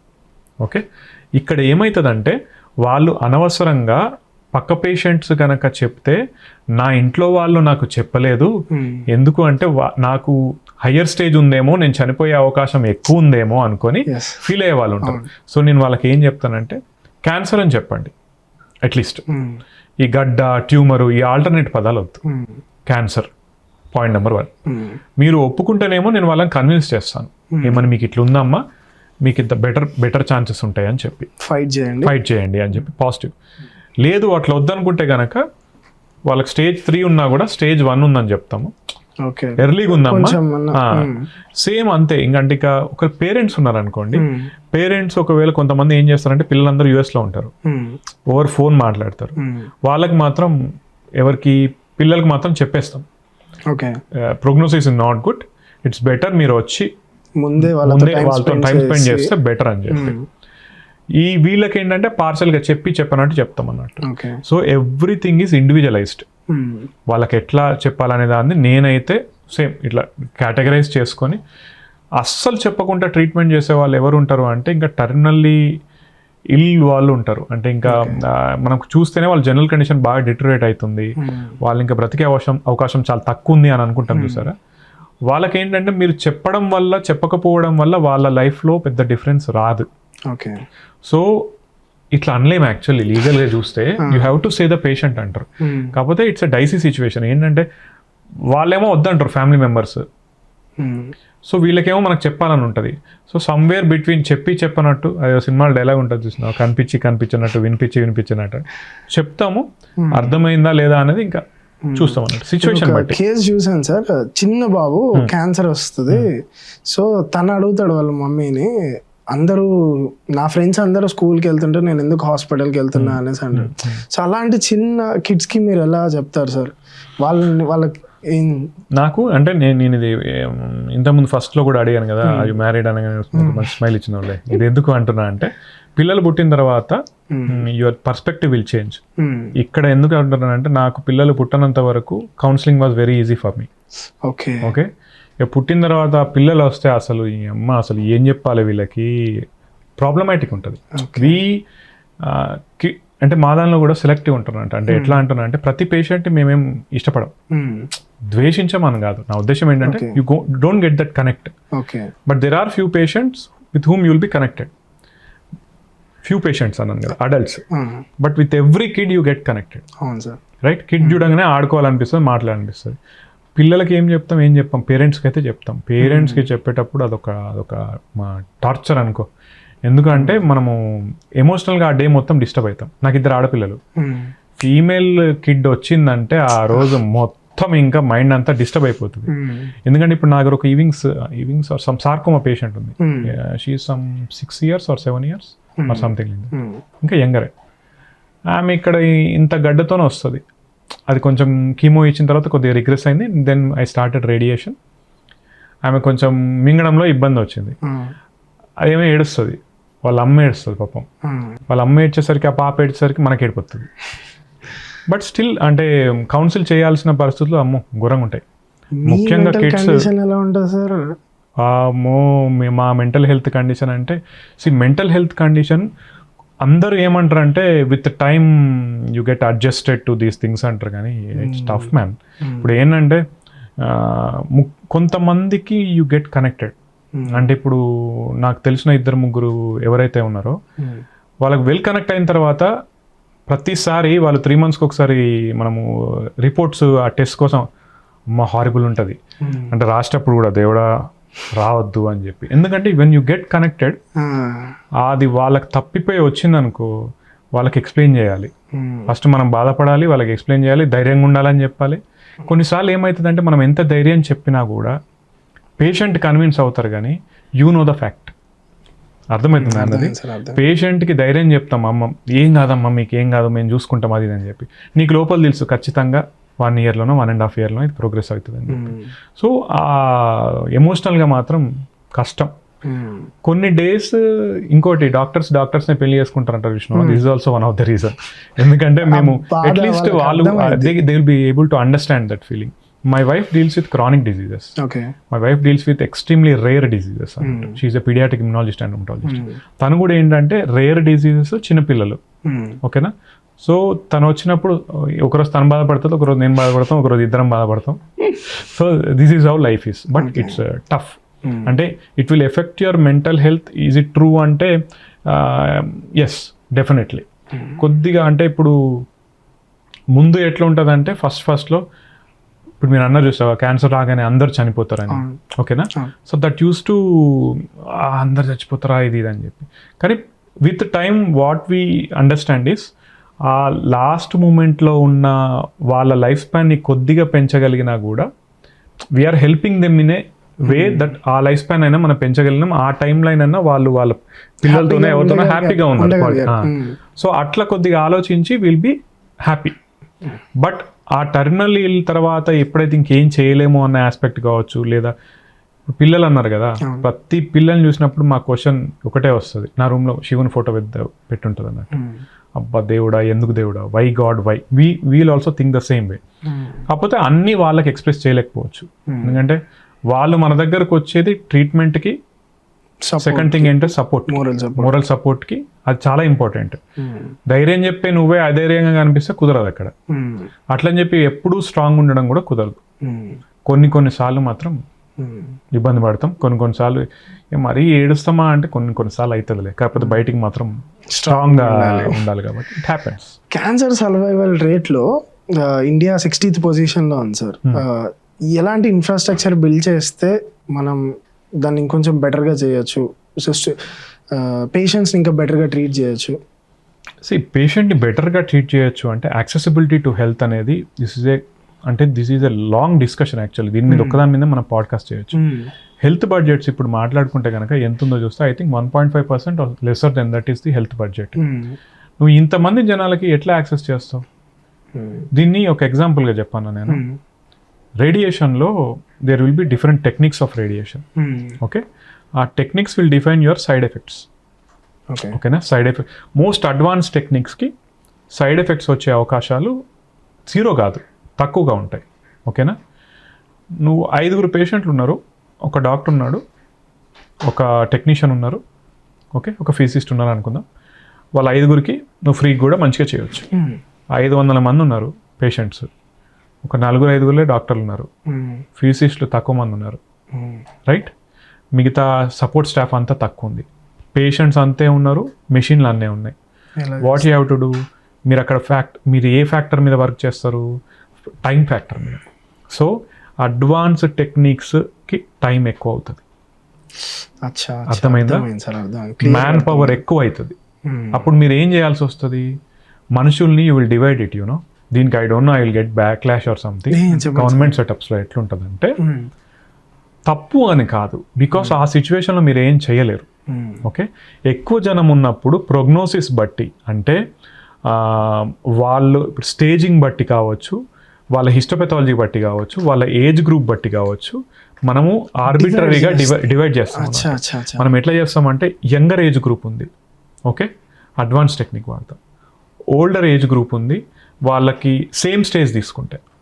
ఓల్డర్ ఏజ్ గ్రూప్ ఉంది, కొంచెం ఫ్రేల్గా ఉన్న, అంటే కొంచెం ఫిజికల్ కండిషన్ కొంచెం బెటర్గా లేదు, కొద్దిగా లెస్ అడ్వాన్స్ టెక్నిక్. అట్లా డివైడ్ చేసుకోవాల్సి వస్తుంది. నేను చేసే దగ్గర అయితే నాకు బాధ అనిపించేది, అంటే బాధ అనిపిస్తుంది నీకు, why can't you give most advance technique to everyone అని లోపల అనిపిస్తుంది. బట్ అక్కడ ప్రాక్టికల్లీ ఫీజిబుల్ అవ్వదు. ద సేమ్ టైం మనం స్కీమ్స్ గురించి మాట్లాడుతున్నాం చూసారా, స్కీమ్స్లో కూడా ఎట్లుంటుందంటే ఫ్యూ ప్రైవేట్ హాస్పిటల్స్ అనొచ్చు, ఫ్యూ కోఆపరేటివ్ హాస్పిటల్, ఏవైతే పబ్లిక్ ప్రైవేట్ పార్ట్నర్షిప్స్ ఉన్న హాస్పిటల్స్ కావచ్చు, అవి ఏం చేస్తాయంటే అందరికీ ఒక రకమైన డ్రగ్స్ ఇవ్వరు. What they do is they categorize it. ఇప్పుడు మనకు కొన్ని స్కీమ్స్, గవర్నమెంట్ స్కీమ్స్ కూడా techniques will depend on the stage of the tumour. Okay, అంటే ఎవరిది సివియర్గా ఉంటే వాళ్ళకి ఫస్ట్, ఎవరిది సివియర్గా ఉంటే వాళ్ళకి బెటర్ టెక్నిక్ రాదు. ఓకే, ప్రోగ్నోసిస్ బట్టి ఉంటుంది. అంటే వీళ్ళు సపోజ్ 2 years బ్రతికే అవకాశమే ఉంది, అడ్వాన్స్ టెక్నిక్ వాడినా కూడా అనుకున్నాం అనుకో, they'll cut it down to lesser technique. Someone sitting somewhere will decide it, not the doctor. You have to remember, Ammo Tittakuru Babu. Doctor will not decide it. Okay. Because we have to write it down to someone and someone will authorize it. Not always, but this happens often in the government setup. అందరూ కాదు, అన్ని చోట్ల కాకపోవచ్చు. నేను work చేసిన దగ్గర అయితే ఇది ఉంటుందండి. అండ్ ఇంకోటి లిమిటెడ్ బడ్జెట్ ఉంటుంది. ఆ లిమిటెడ్ బడ్జెట్ని నువ్వు డివైడ్ చేసుకోగలగాలి. అర్థమైందా? మీకు 1,00,000 రూపాయలు ఇచ్చిండ్రు, దాంతోనే ఎవరిని ట్రీట్ చేయాలి, ఎంత టైం వరకు చేస్తారు అన్నది ఫ్యాక్టర్ ఉంటుంది. సో ఇన్ఫ్రాస్ట్రక్చర్ని మనం పెంచినంత వరకు మనం ఎంత అడ్వాన్స్ అని మాట్లాడుకున్నా వేస్ట్. ఎన్ని హాస్పిటల్స్ కావాలి సార్ మొత్తం ఇప్పుడు హాస్పిటల్స్ ఇండియాలో? హాస్పిటల్స్ అంటే అది అవుట్ ఆఫ్ క్వశ్చన్. కానీ నా ఉద్దేశం ఏంటంటే, అంటే నేను నా పర్సనల్ ఒపీనియన్ ఎప్పుడు మాట్లాడినా కూడా పబ్లిక్ ప్రైవేట్ పార్ట్నర్షిప్స్ పెరగాలి. ఇంకా ఓకే. ఇంకొకటి ఏంటంటే నాకు అనిపించేది ఓన్గా, డబ్బులు కట్టని వాళ్ళు ఓకే ఒప్పుకుంటారు. కానీ మీరు ఆలోచించండి, ప్రతి ఆరోగ్యశ్రీ స్కీమ్ వాడేటోళ్ళు డబ్బులు కట్టిన వాళ్ళు, డబ్బులు లేని వాళ్ళు అంటారా? అట్లా సార్ చాలా లేదు, నాకు తెలిసిన చాలా మంది కార్లలో తిరిగే, అట్లని వాళ్ళకి ఫ్రీగా రావద్దని నేను అనుకుంటలేను. ఫ్రీగా వస్తే బెటర్. కానీ నువ్వేం చేస్తున్నావు తెలుసా, నీకు తెలియకుండానే యు ఆర్ రాబింగ్ అదర్స్. వేరే వాడికి వెళ్ళాల్సిన రేషన్ వెళ్ళాల్సిన వెళ్ళాల్సిన వైద్యం మన ఇంటికి వస్తుంది, మీ ఇంటికి వస్తుంది. సో అవి తగ్గించుకోవాలి, ఇంకా హెల్త్ బడ్జెట్ పెంచాలి. ఇంకొకటి ఇంతకుముందు మనం మాట్లాడాం ఏదంటే డ్రగ్స్ కాస్ట్ మాట్లాడాం చూసారా. ఎందుకంటే those drugs are not manufactured by India. Okay, patent ఉంటుంది ప్రతి డ్రగ్కి అప్రాక్సిమేట్లీ 10 years ఐ గెస్. ఆ 10 years పేటెంట్ దాటితేనే వాడు ఫ్రీ, అంటే తక్కువ కాస్ట్ మనకు జనరిక్ మెడికేషన్ ఆర్ దాన్ని బయోసిమిలర్ నువ్వు చేసుకునే అవకాశం ఉంటుంది అన్నట్టు. ఒకప్పుడు నేను పనిచేసినప్పుడు ఉన్న డ్రగ్ సమ్ 80,000 ఆర్ సంథింగ్, ఇప్పుడు 16,000 ఆర్ 9,000 ఏదో వస్తుంది. So it will take lot of time. మనం మ్యానుఫ్యాక్చర్ చేసుకోలేము, అదే ఫార్ములాని మనం చేయలేము అసలు.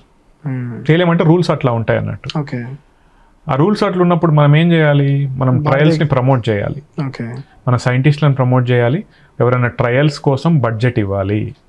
అర్థమవుతుంది సార్.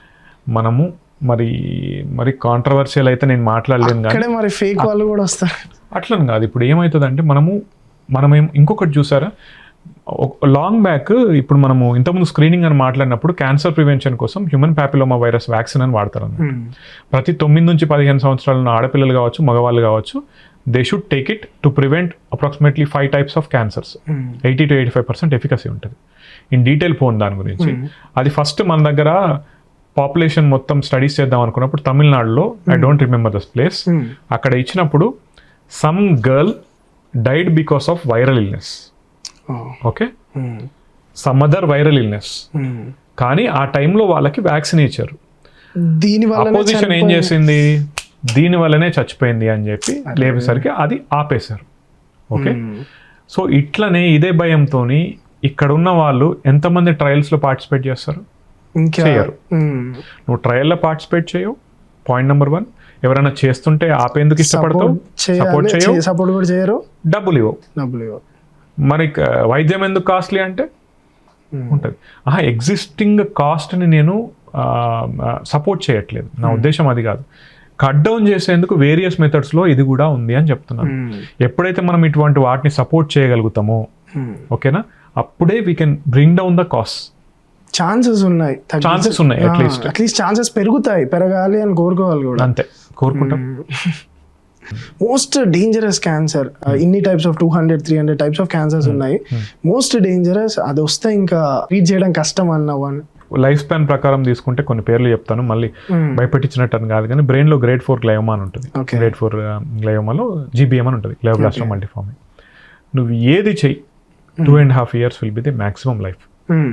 అంతకంటే ఎక్కువ బ్రతికిన వాళ్ళు మనకి ఎట్లుంటుంది అంటే, మాకు స్టేట్మెంట్ అనేవాళ్ళు, if someone is living for more than 3 years and they were diagnosed as GBM, then the diagnosis is wrong. Okay. So GBM అనే నెక్స్ట్ ఒకటి malignant melanoma, metastatic malignant melanoma అని ఉంటుంది, one type of skin cancer. అది deadly.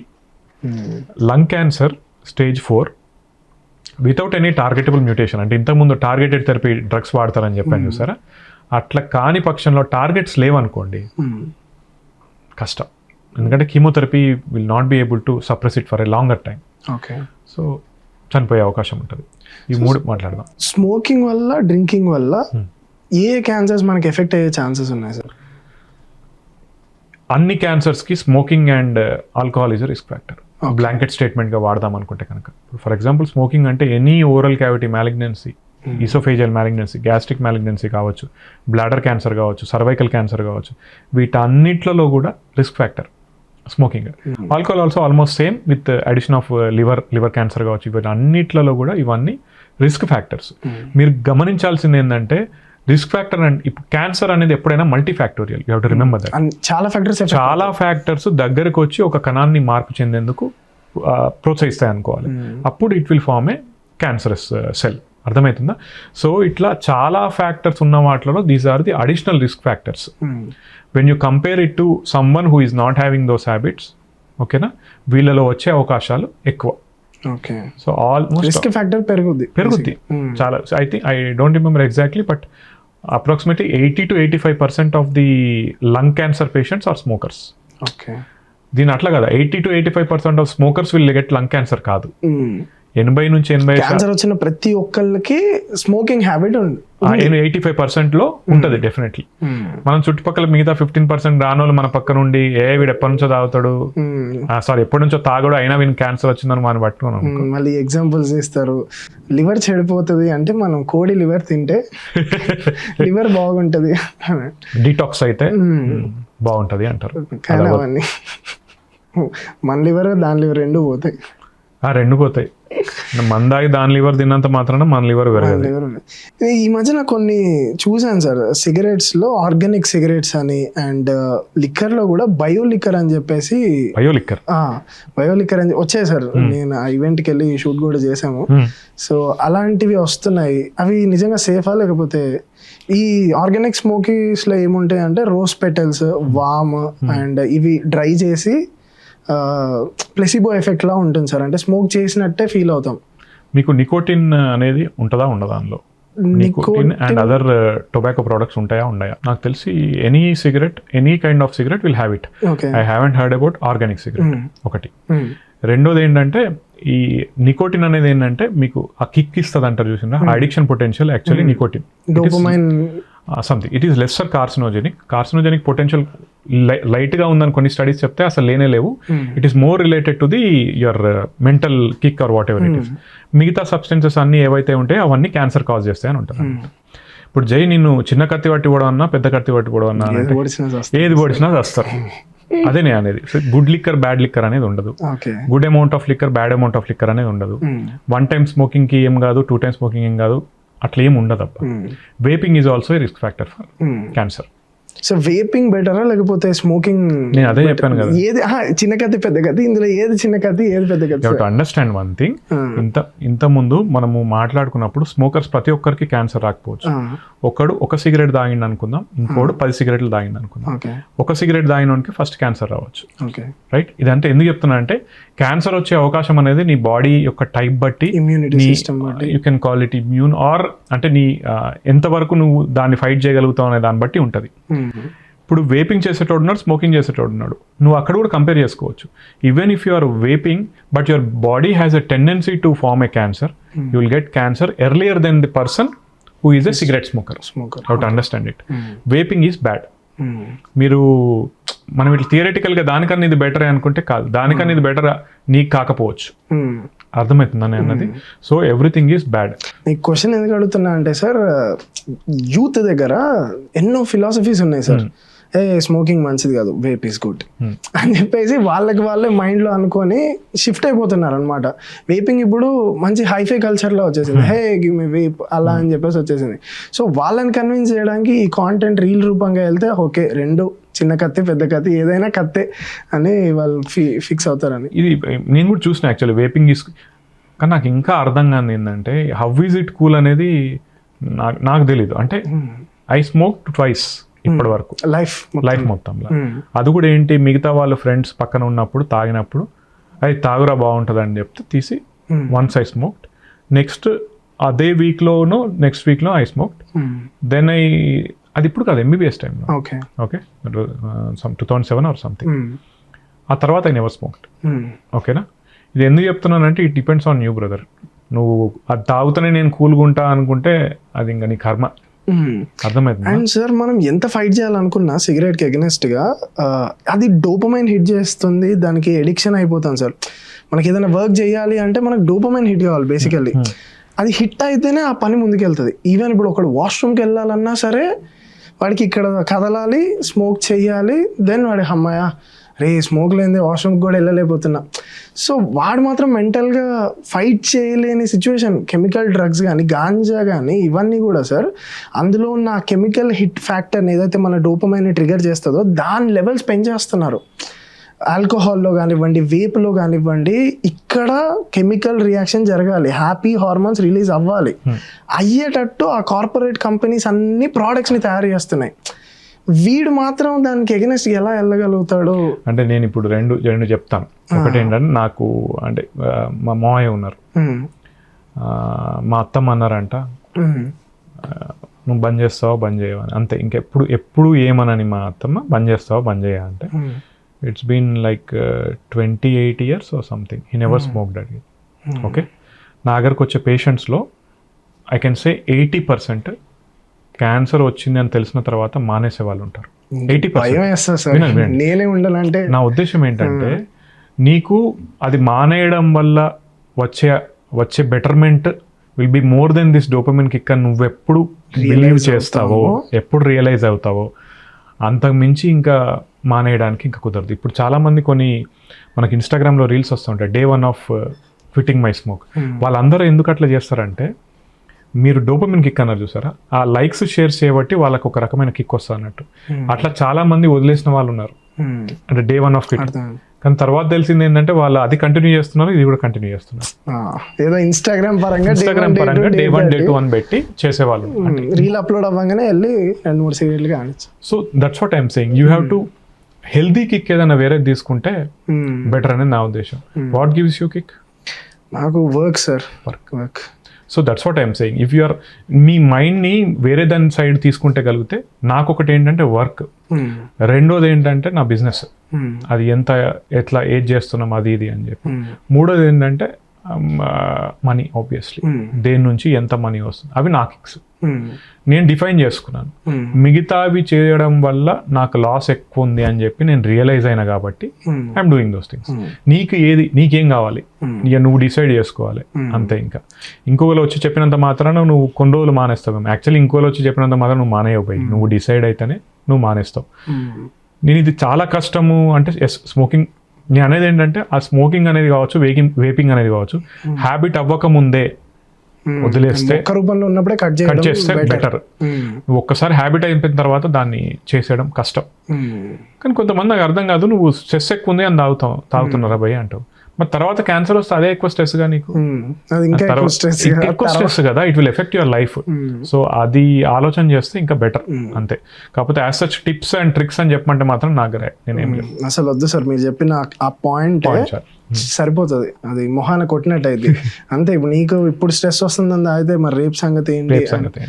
Sir కొంచెం research చేస్తూ ఉంటే cancer గురించి, diet place a major role అని అర్థమైంది సార్. వాట్ యూ కన్జ్యూమ్ అది చాలా హెల్ప్ అవుతుంది క్యాన్సర్ నుంచి మనం బతకడానికి, బయటపడడానికి అనేసి. సో అసలు ఇప్పుడున్న డైట్, ఫాస్ట్ ఫుడ్స్ కానివ్వండి, కలర్స్ కానివ్వండి, లేకపోతే ప్లాస్టిక్లో మీరు ఇందాకన్నారు వాటర్ తాగడం కూడా. సో ఒకసారి డైట్ గురించి మాట్లాడుకుందాం సార్. ఫస్ట్ ఫుడ్ గురించి మాట్లాడుకుందాం. ఏ ఫుడ్ మనకి బాగా క్యాన్సర్ కాజ్ చేస్తాయి, ఏవేవి అవాయిడ్ చేయాలి అన్న థింగ్స్ మాట్లాడుకొని then will go to avoid చేయాలని మాట్లాడుకున్నప్పుడు ఎక్కువ రెడ్ మీట్ అనే కాన్సెప్ట్ వస్తుంది అన్న. పోర్క్ కావచ్చు, బీఫ్ కావచ్చు, ఇంకోటి ఏంటి హ్యామ్, అవన్నీ ఏంటంటే that's an independent risk factor for colon cancer. పెద్దపై క్యాన్సర్కి అది important. I mean that's risk factor. అది ఎంత అవాయిడ్ చేయగలిగితే అంత మంచిది. ఇప్పుడు ఆర్టిఫిషియల్ షుగర్స్ కావచ్చు, ఆర్టిఫిషియల్ స్వీట్నర్స్ కావచ్చు, కలరింగ్ ఏజెంట్స్ కావచ్చు, ఓకేనా. ఇవన్నిటి గురించి మాట్లాడినప్పుడు ఏంటంటే, ఇంతకుముందు మనం చాలాసార్లు క్యాన్సర్ ఇస్ మల్టీఫ్యాక్టోరియల్ అనుకున్నాం కదా. This may trigger it, but మనకు స్టడీస్ ఏవి కూడా ఎంత డోస్ ఇవి ఉండడం వల్ల క్యాన్సర్ వస్తుంది, ఎంత ఇది కన్జ్యూమ్ చేయడం వల్ల క్యాన్సర్ వస్తుంది అనేది ఇంకా స్టడీస్ లేవు. అంటే ఇండిపెండెంట్ కార్సినోజెన్స్ గా చూస్తే కనుక yes, all these have carcinogenic potential, but are they causing as such, అంటే దాని వల్లనే క్యాన్సర్ వస్తుంది, ఇది ఇంత మోతాదులో తీసుకోవడం వల్ల క్యాన్సర్ వస్తుంది అనేది we don't have the study at.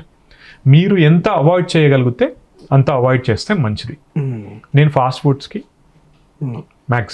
Maximum ఎందుకంటానంటే, పార్టీకి వెళ్ళినప్పుడు ఏమైనా పెడితే తినాల్సి వస్తుంది తప్పితే నేనైతే ఇంట్లో ఆర్డర్ చేసుకోవడం అనేది తగ్గించేశాను. నా మట్టుకు నేను చేసుకోగలుగుతున్నా. నీ వరకు ఎంత అయితే అంత చేసుకోగలిగితే బెటర్. దీస్ ఆర్ లైక్, ఇది something about factors which may cause cancer. దీనికన్నా కూడా మనం ఏవి తీసుకుంటే మంచిది. సార్ ఏవి తీసుకోకపోవడం, ఇదే ఇంకొంచెం ఈజీగా వాళ్ళకి ఎక్స్ప్లెయిన్ చేద్దాం సార్. వీటి గురించి ఆయిల్ మళ్ళీ యూజ్ చేసే, ఇప్పుడే యాక్చువల్లీ ఎవరో రీల్ పంపించారు నాకు, సార్ దీని మీద మీ ఒపీనియన్ ఏంటని చెప్పి. వాడు ఫస్ట్ 5 స్టార్ హోటల్లో మూవీ రీల్ అనుకుంటా, ఫస్ట్ 5 స్టార్ హోటల్లో ఆయిల్ వాడతారు, తీస్తారు, మళ్ళీ దాని తర్వాత ఇంకొక 2 స్టార్ 3 స్టార్ హోటల్ పంపిస్తాడు, దాని నుంచి ఇంకో దగ్గర పంపిస్తాడు, దాని నుంచి మనకు రోడ్ మీద ఉండే షాప్స్కి పంపిస్తాడు, నల్లగా అయిపోయి మొత్తం అయిపోయిన తర్వాత అప్పటి వరకు ఆ ఆయిల్ వాడుతూనే ఉంటారు. అది మనకి ఏంటంటే ఎక్కువ నంబర్ నాకు గుర్తుకులేదు frankly speaking, but there was a study where in they set 4 to 5 times ఎక్కువ యూజ్ చేసిన తర్వాతనో దానిలో కార్సినోజెనిక్ కంటెంట్ అనేది పెరుగుతూ ఉంటుంది అని చెప్పి. సో అది అవాయిడ్ చేస్తే మంచిది. ఇంకొకటి ఈ ఎర్రగా సువ్వగొచ్చి రెక్కలు ఇలా చికెన్ ఎర్రగా ఉంటాయి సార్, ఎంత థిక్ రెడ్ లో ఉంటాయి, దోస్ ఆర్ కలరింగ్ ఏజెంట్స్.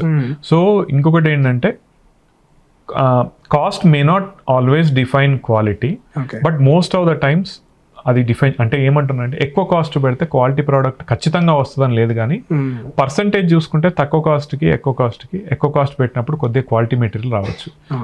అంటే ఇది ఎందుకు చెప్తున్నానంటే రోడ్ సైడ్ ఫుడ్స్ అవాయిడ్ చేయమంటే నీకు అక్కడ తింటామా ఇక్కడ తింటామా అని ఎవరన్నా అంటారని చెప్పి నేను ఈ మధ్యలో బంద్ చేసినా, కానీ వాళ్ళు ఎటువంటి ఆయిల్ వాడుతున్నారో మీరు ఒకసారి చూసుకోవాలి. కళ్ళ ముందు కనిపిస్తుంది నీకు, అది మొత్తం మసి పట్టి ఉంటుంది, దాన్ని ఇట్లా చేస్తూ ఉంటాడు, బోండాలు తీస్తూనే ఉంటారు, నువ్వు మళ్ళీ తింటావు. అది మరి ఎందుకు తింటావురా? నేను బంద్ చేసినా బరాబర్ చెప్తా అన్నట్టు, ఎందుకంటే బంద్ చేయకుంటే మళ్ళీ కాదని చెప్పి. ఇట్స్ బిన్ 2 years ఆల్కహాల్ తాగట్లే నేను ముట్టట్లే, అందుకే 2 years బ్యాక్ నుంచే నేను ఆల్కహాల్ మీద పడ్డా, కంటెంట్ మీద. ఆల్కహాల్ అంతకుముందు అనటోని కాదు, ఓన్లీ సిగరెట్ అనటోని. ఇప్పుడు ఏంటంటే నేను కూడా తాగను కాబట్టి తాగకంటారా భయ్ అని చెప్తాను. సో నేనైతే బయట foods as much as possible avoid చేస్తాను. ఎవరైనా తెప్పిస్తే తినాలి అని ఉంటే ఏదో హాఫ్ తింటాను, కానీ you have to avoid it. ఇంకా what are the other colouring agents you have to avoid. Colouring agents and ఇంకా జనరల్ ఉంటాయి సార్, నూడిల్స్ కానివ్వండి, లేకపోతే ఈ గోబీ మంచూరియా అని చెప్పేసి స్టోర్ చేసి, ఆ గోబీ మంచూరియాలా స్టోర్ చేసి అసలు నువ్వు చూస్తే నేను విజయవాడలో సిద్ధార్థ మెడికల్ కాలేజ్లో చదివినప్పుడు మాకు రోడ్ సైడ్ ఆడనే మోరు ఉంటుంది, మోరు పక్కన బండి ఉంటుంది, ఆ బండిలో తీసుకొని తినేటోళ్ళం. నేను 2011 తర్వాత విజయవాడకి వెళ్ళాను, 2012 తర్వాత విజయవాడకి వెళ్ళాను. లాస్ట్ ఇయర్ వెళ్ళిన, ఊరికే అట్లా గుర్తుకొస్తున్నాయి అని పాటలు పాడుకుంటా లోపల, సరే ఇది ఏముంది అని చెప్పి చూసాను, ఆడ బండి అట్లే ఉన్నాయి. ఇప్పుడు నాకు అనిపించింది తిన్నమ్మ ఎట్ట తిన్నరా ఈడ నేను అసలు. నెక్స్ట్ ఏం చేసిన, there was a hotel 1 town లో. అప్పుడు ఎందుకు మన కళ్ళకి నీట్గా కనిపించేది, పైసలేక కావచ్చు, లో బడ్జెట్లో అక్కడ వాళ్ళు ఫుడ్ ఇచ్చేటోళ్ళు.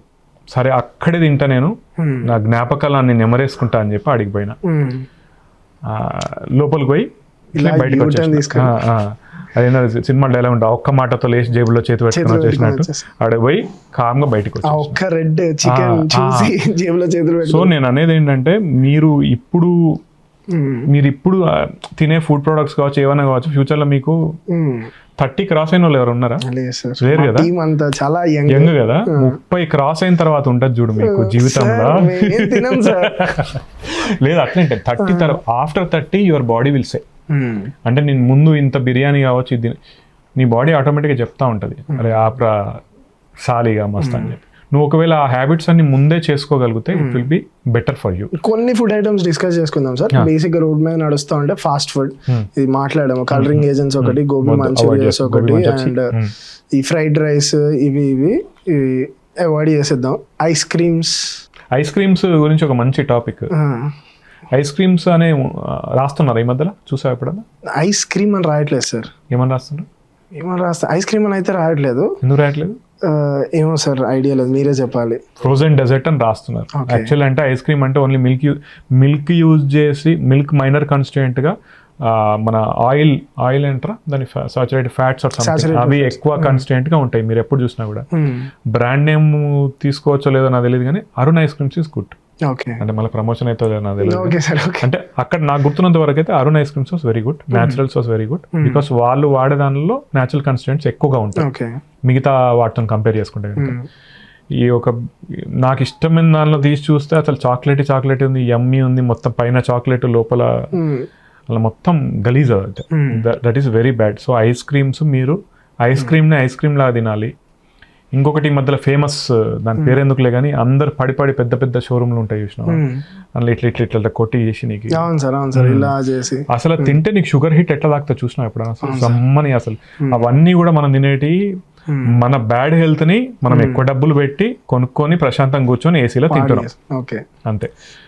అవాయిడ్ చేయండి అంటే మోస్ట్ ఆఫ్ దెమ్ నాకెవరన్నా నేను ఆ ఏజ్ గ్రూప్ లో అవాయిడ్ చేయమని చెప్తే నేను వినటోని కాదేమో, కాకపోతే నేను అనేది ఏంటంటే at least cut down the portions, limited.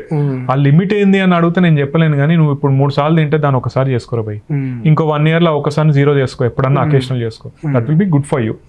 Ice creams అయితే చాక్లెట్స్ నాకు ఇష్టం కాబట్టి నేను దాని మీద ఎక్కువ ఏం మాట్లాడా, బట్ డార్క్ చాక్లెట్ మీద కూడా చాలా స్టడీస్ జరిగినాయి, క్యాన్సర్ కాదు కానీ హార్ట్కి ఏమైనా మంచిదా అని చెప్పి. నేను ఎక్కువ చదవలేదు కానీ మా మామ ఎక్కువ చదువుతారు అన్నట్టు, ఇది డార్క్ చాక్లెట్ వర్సెస్ హార్ట్, ఎందుకంటే ఆయన ఖచ్చితంగా డార్క్ చాక్లెట్ తెచ్చుకొని రోజు 2 ముక్కలు తిని నాకు 2 ముక్కలు ఇస్తాడు హార్ట్కి మంచిది అని చెప్పి. అట్లాగని I don't remember studying about dark chocolate and its relation to cancer అయితే నాకు నిజంగా గుర్తులేదు. ఫ్రోజన్ ఫుడ్ ఐటమ్స్ సార్ ఈ మధ్యన కొంచెం ఈజీ చేయడానికి ప్రతి ఒక్క సూపర్ మార్కెట్ లో అందరు ఫ్రోజన్ కి వెళ్ళిపోతున్నారు. ఆలు చిప్స్ కానివ్వండి ఎనీథింగ్ ఫ్రీజ్ చేసేసి మనకి ఇచ్చేస్తున్నారు. అవి ఫ్రోజన్ ఫుడ్ ఐటమ్స్ లో అంటే వాళ్ళు వాడే ప్రిజర్వేటివ్స్ బట్టి ఆ ప్రిజర్వేటివ్స్ లో కూడా కొన్ని they are carcinogenic.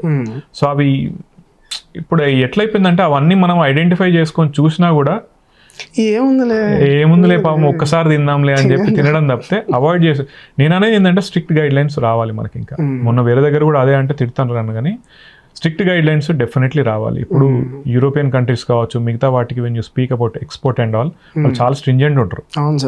Peasant quantities కావచ్చు, మిగతా అన్ని వాళ్ళు అసలు ఎంత ఉంది, పిపిఎం ఎంత ఉంది, ఎంత తక్కువ ఉంది, అవన్నీ చేస్తూ ఉంటారు. మన దగ్గర ఫుడ్ ఇన్స్పెక్షన్ అనేది ప్రాపర్గా లేదు. ఈ మధ్యలో వీడియోస్ కూడా చూస్తూ ఉన్నారు కదా, వాళ్ళు అక్కడ పోయి ఏం గలీజ్ ఉంటాయి అసలు, అవి తింటామా మళ్ళా తింటాం.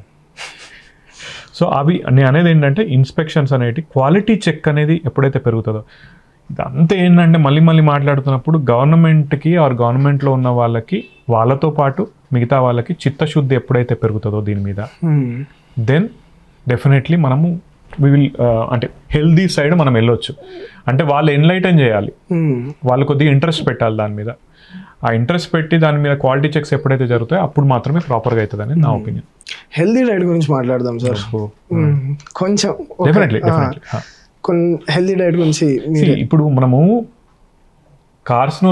కార్సినోజెనిక్ పొటెన్షియల్స్ అని మాట్లాడుకున్నాం. అట్లనే యాంటీ ఆక్సిడెంట్స్ అనేటివి ఉంటాయి. అంటే ఏం చేస్తాయంటే anti oxidant plus anti carcinogenic activity అని ఉంటుంది. అంటే ఏంటి, వాటిని ఆక్సిడెంట్స్ అంటే ఏంటంటే మీ కణాల్లో ఉన్న జీన్స్ని దెబ్బతీసి క్యాన్సర్ని ప్రమోట్ చేసే పార్టికల్స్ అనుకుందాం.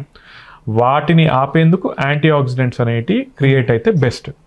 ఆ antioxidants or anti carcinogenic potential దేనిలో ఎక్కువ ఉంటే అది మన డైట్లో ఉంటే గనక మీకు రిస్క్ ఫ్యాక్టర్స్ని తగ్గించుకోవచ్చు. ఇది ఎనీ బెర్రీస్ కావచ్చు, ఆమ్లా ఉసిరికాయలు కావచ్చు, గ్రీన్ లీఫీ వెజిటేబుల్స్ కావచ్చు, కుకుంబర్ కావచ్చు, మన గ్రీన్ సాలెడ్స్ కావచ్చు. అబ్బో సార్ మీరు అసలు తినని అని చెప్తున్నారు సార్. మేము అసలు తినం, మేము జనరల్ గా ఆమ్లా మేము అసలు చాలా రోజులు అయి ఉంటుంది కదా, చాలా సంవత్సరాలు అయింది మామూలు తిని. నేను అనేది ఏంటంటే గ్రీన్ లీఫీ వెజిటేబుల్స్ అబ్బా, యూ టేక్ ఎనీ వెజిటేబుల్, ప్రతి వెజిటేబుల్లో మనం వేసే పసుపులో కావచ్చు, వీటన్నిట్లలో కూడా anti oxidant properties, anti carcinogenic properties ఉంటాయి, పుష్కలంగా ఉంటాయి. వాటిని మేక్ ఇట్ మనం ఇంకొకటి చూస్తే జనరల్ మన హ్యాబిట్లో, నా హ్యాబిట్ కూడా కర్రీ ఇంత వేసుకుంటా, రైస్ ఇంత పెట్టుకుంటా, ఓకేనా. బేసిక్ ఇండియన్స్ కూడా అందరూ అంతే. అంటే కార్బ్స్ అనేవి ఎక్కువగా ఉంటాయి, ఈ క్వాంటిటీ తక్కువ ఉంటుంది. మీరు అట్లీస్ట్ దీన్ని కొంచెం తగ్గిస్తూ దీన్ని పెంచుకోగలిగితే, అంటే ఈ మీ దానిలో వెజిటేబుల్స్ కావచ్చు, వీటన్నిటి క్వాంటిటీ పెంచుకోగలిగితే it will be better for you. Salads పెంచుకోగలిగితే మనం ఆటోమేటిక్గా మనం తీసుకునే ప్రతి ఫుడ్ కూడా యాంటీ ఆక్సిడెంట్ ఫుడ్ అవుతుంది. అది ఇంకా నెక్స్ట్ మీట్, రెడ్ మీట్ ని అవాయిడ్ చేస్తాం. కానీ మనం ఇంకోటి గమనించిన, రెడ్ మీట్ మనం ఎక్కువ తీసుకోం. మనం తీసుకున్న మీట్ ఎప్పుడు తీసుకుంటాం, మరి వారానికి ఒకసారి, వారానికి 2 సార్లు తీసుకుంటాం. సో వారానికి 2 సార్లు తీసుకోవడం వల్ల I don't think it is increasing your risk to higher level. But most of the gastroenterologist or most of the oncologist mutton కావచ్చు, పోక్ కావచ్చు, ఇవన్నిటిని అవాయిడ్ చేస్తారు. చికెన్ బెస్ట్ అన్నా సార్? బెస్ట్ కాదు, ఉన్న వాటిలో బెటర్. ఎందుకంటే జిమ్ కి వెళ్ళే వాళ్ళు ఖచ్చితంగా 400 గ్రాములు ఆ రోజు వెయిట్ మిషన్ మీద వేసుకొని తినాల్సిందే, తింటారు.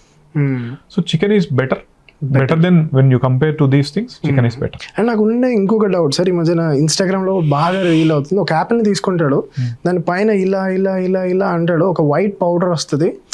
సో అవి కూడా ఫర్టిలైజర్స్ యూజ్ చేసిన ఇప్పుడు ఆకుకూరలు కానివ్వండి, మీరు అన్నట్టు ఫ్రూట్స్ వెజిటేబుల్స్ అన్నారు సార్, ఈ రెండు కూడా వాడు ఏదో కలిపి భూమిలో వేసేసి ఏదో చేసేసి ఏదో పెంచితే అది కూడా అట్లా కాదు. యాక్చువల్లీ మీరు చెప్పిన యాపిల్ ఏంటంటే యాపిల్ షైన్ కోసం వ్యాక్స్ కోటింగ్ ఉంటుంది.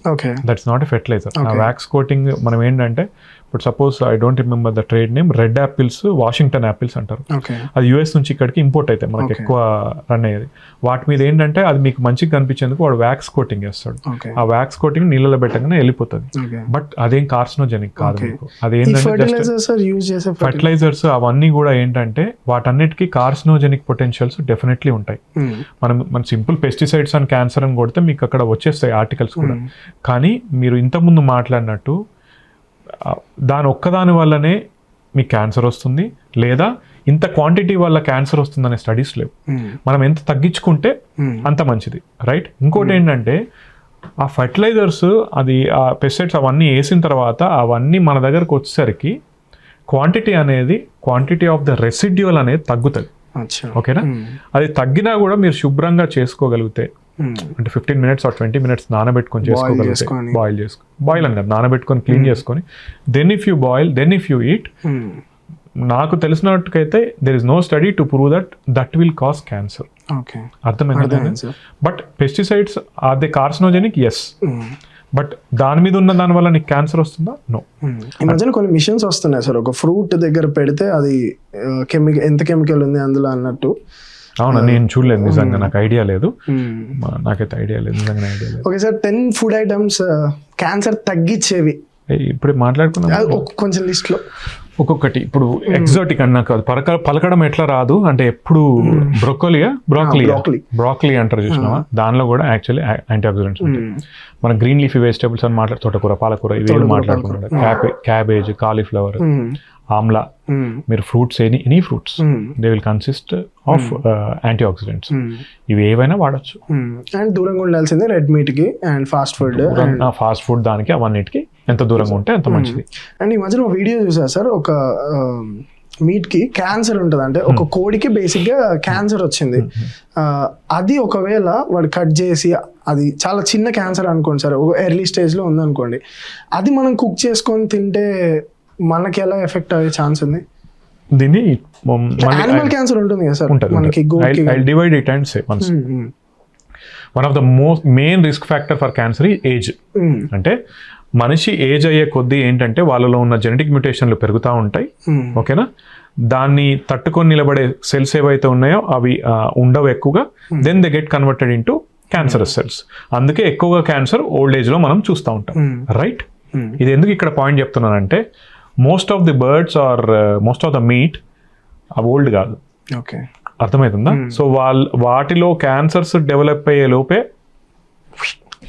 చికెన్ 65 అయిపోతుంది. సో వాటికి వచ్చే ఛాన్సెస్ చాలా తక్కువ, అట్లీస్ట్ నువ్వు తినే మీట్లో, రైట్? ఇంకొకటి ఏంటి, దానికి ఉంది అనుకుందాం, యుఎస్ లో కావచ్చు మిగతా వాటిల్లో, if they identified they discard it. మన దగ్గర అంత సీన్ ఉంటుందని నేను అనుకోదు. ఇంకొకటి ఏంటంటే దాన్ని వాళ్ళు కట్ చేసి నువ్వు ప్రాపర్ గా బాయిల్, దీని మీద యాక్చువల్లీ స్టడీస్ ఉంటాయి, నువ్వు కట్ చేసి ప్రాపర్ గా బాయిల్ చేస్తే గనక, రైట్, దాని నుంచి నీకు వచ్చే ఛాన్స్ 0. అవైలబిలిటీ ఆఫ్ సెల్లే లేదు అక్కడ. ఓకేనా? నువ్వు అన్నిటినీ బాయిల్ చేసి చంపేస్తున్నావు, ప్రతి ఒక్క దానిలో ఉన్నదాన్ని. There is no live cell there. అప్పుడు నువ్వు తిన్నప్పుడు నీకు దాని నుంచి పాకే అవకాశం అయితే లేదు. This is a myth. Actual ఆ మిత్ ఫ్యాక్ట్ లో కూడా పెట్టుకోవచ్చు. ఎందుకంటే మొన్న ఒక వీడియో బాగా వైరల్ అయింది సార్, కోడికి మొత్తం చికెన్ కట్ చేసేటప్పుడు క్యాన్సర్ ఐడెంటిఫై చేస్తాడు, కొట్టేసేస్తాడు. ఇంకోటి కూడా ఉంటుంది, ఇట్లా నొక్కితే దానికి పస్సు వచ్చినట్టు. ఇవన్నీ ఇన్స్టాగ్రామ్ లో ఫేక్ వీడియోస్ అనుకోవచ్చు, వ్యూస్ కోసం వచ్చే వీడియోస్ అనుకోవచ్చు. కానీ దానివల్ల నిజంగా నాకైతే కోళ్ళ ఫామ్ లేదు, ముందే చెప్తాను. దానివల్ల క్యాన్సర్ వస్తుందని మాత్రం ఎక్కడా లేదు. సార్ మీరు ఇందాక డైట్ వల్ల క్యాన్సర్ మంచిగా బెటర్ అవుతుంది అండ్ మంచి డైట్ తీసుకోవడం వల్ల హెల్తీగా ఉంటాము అని చెప్పారు.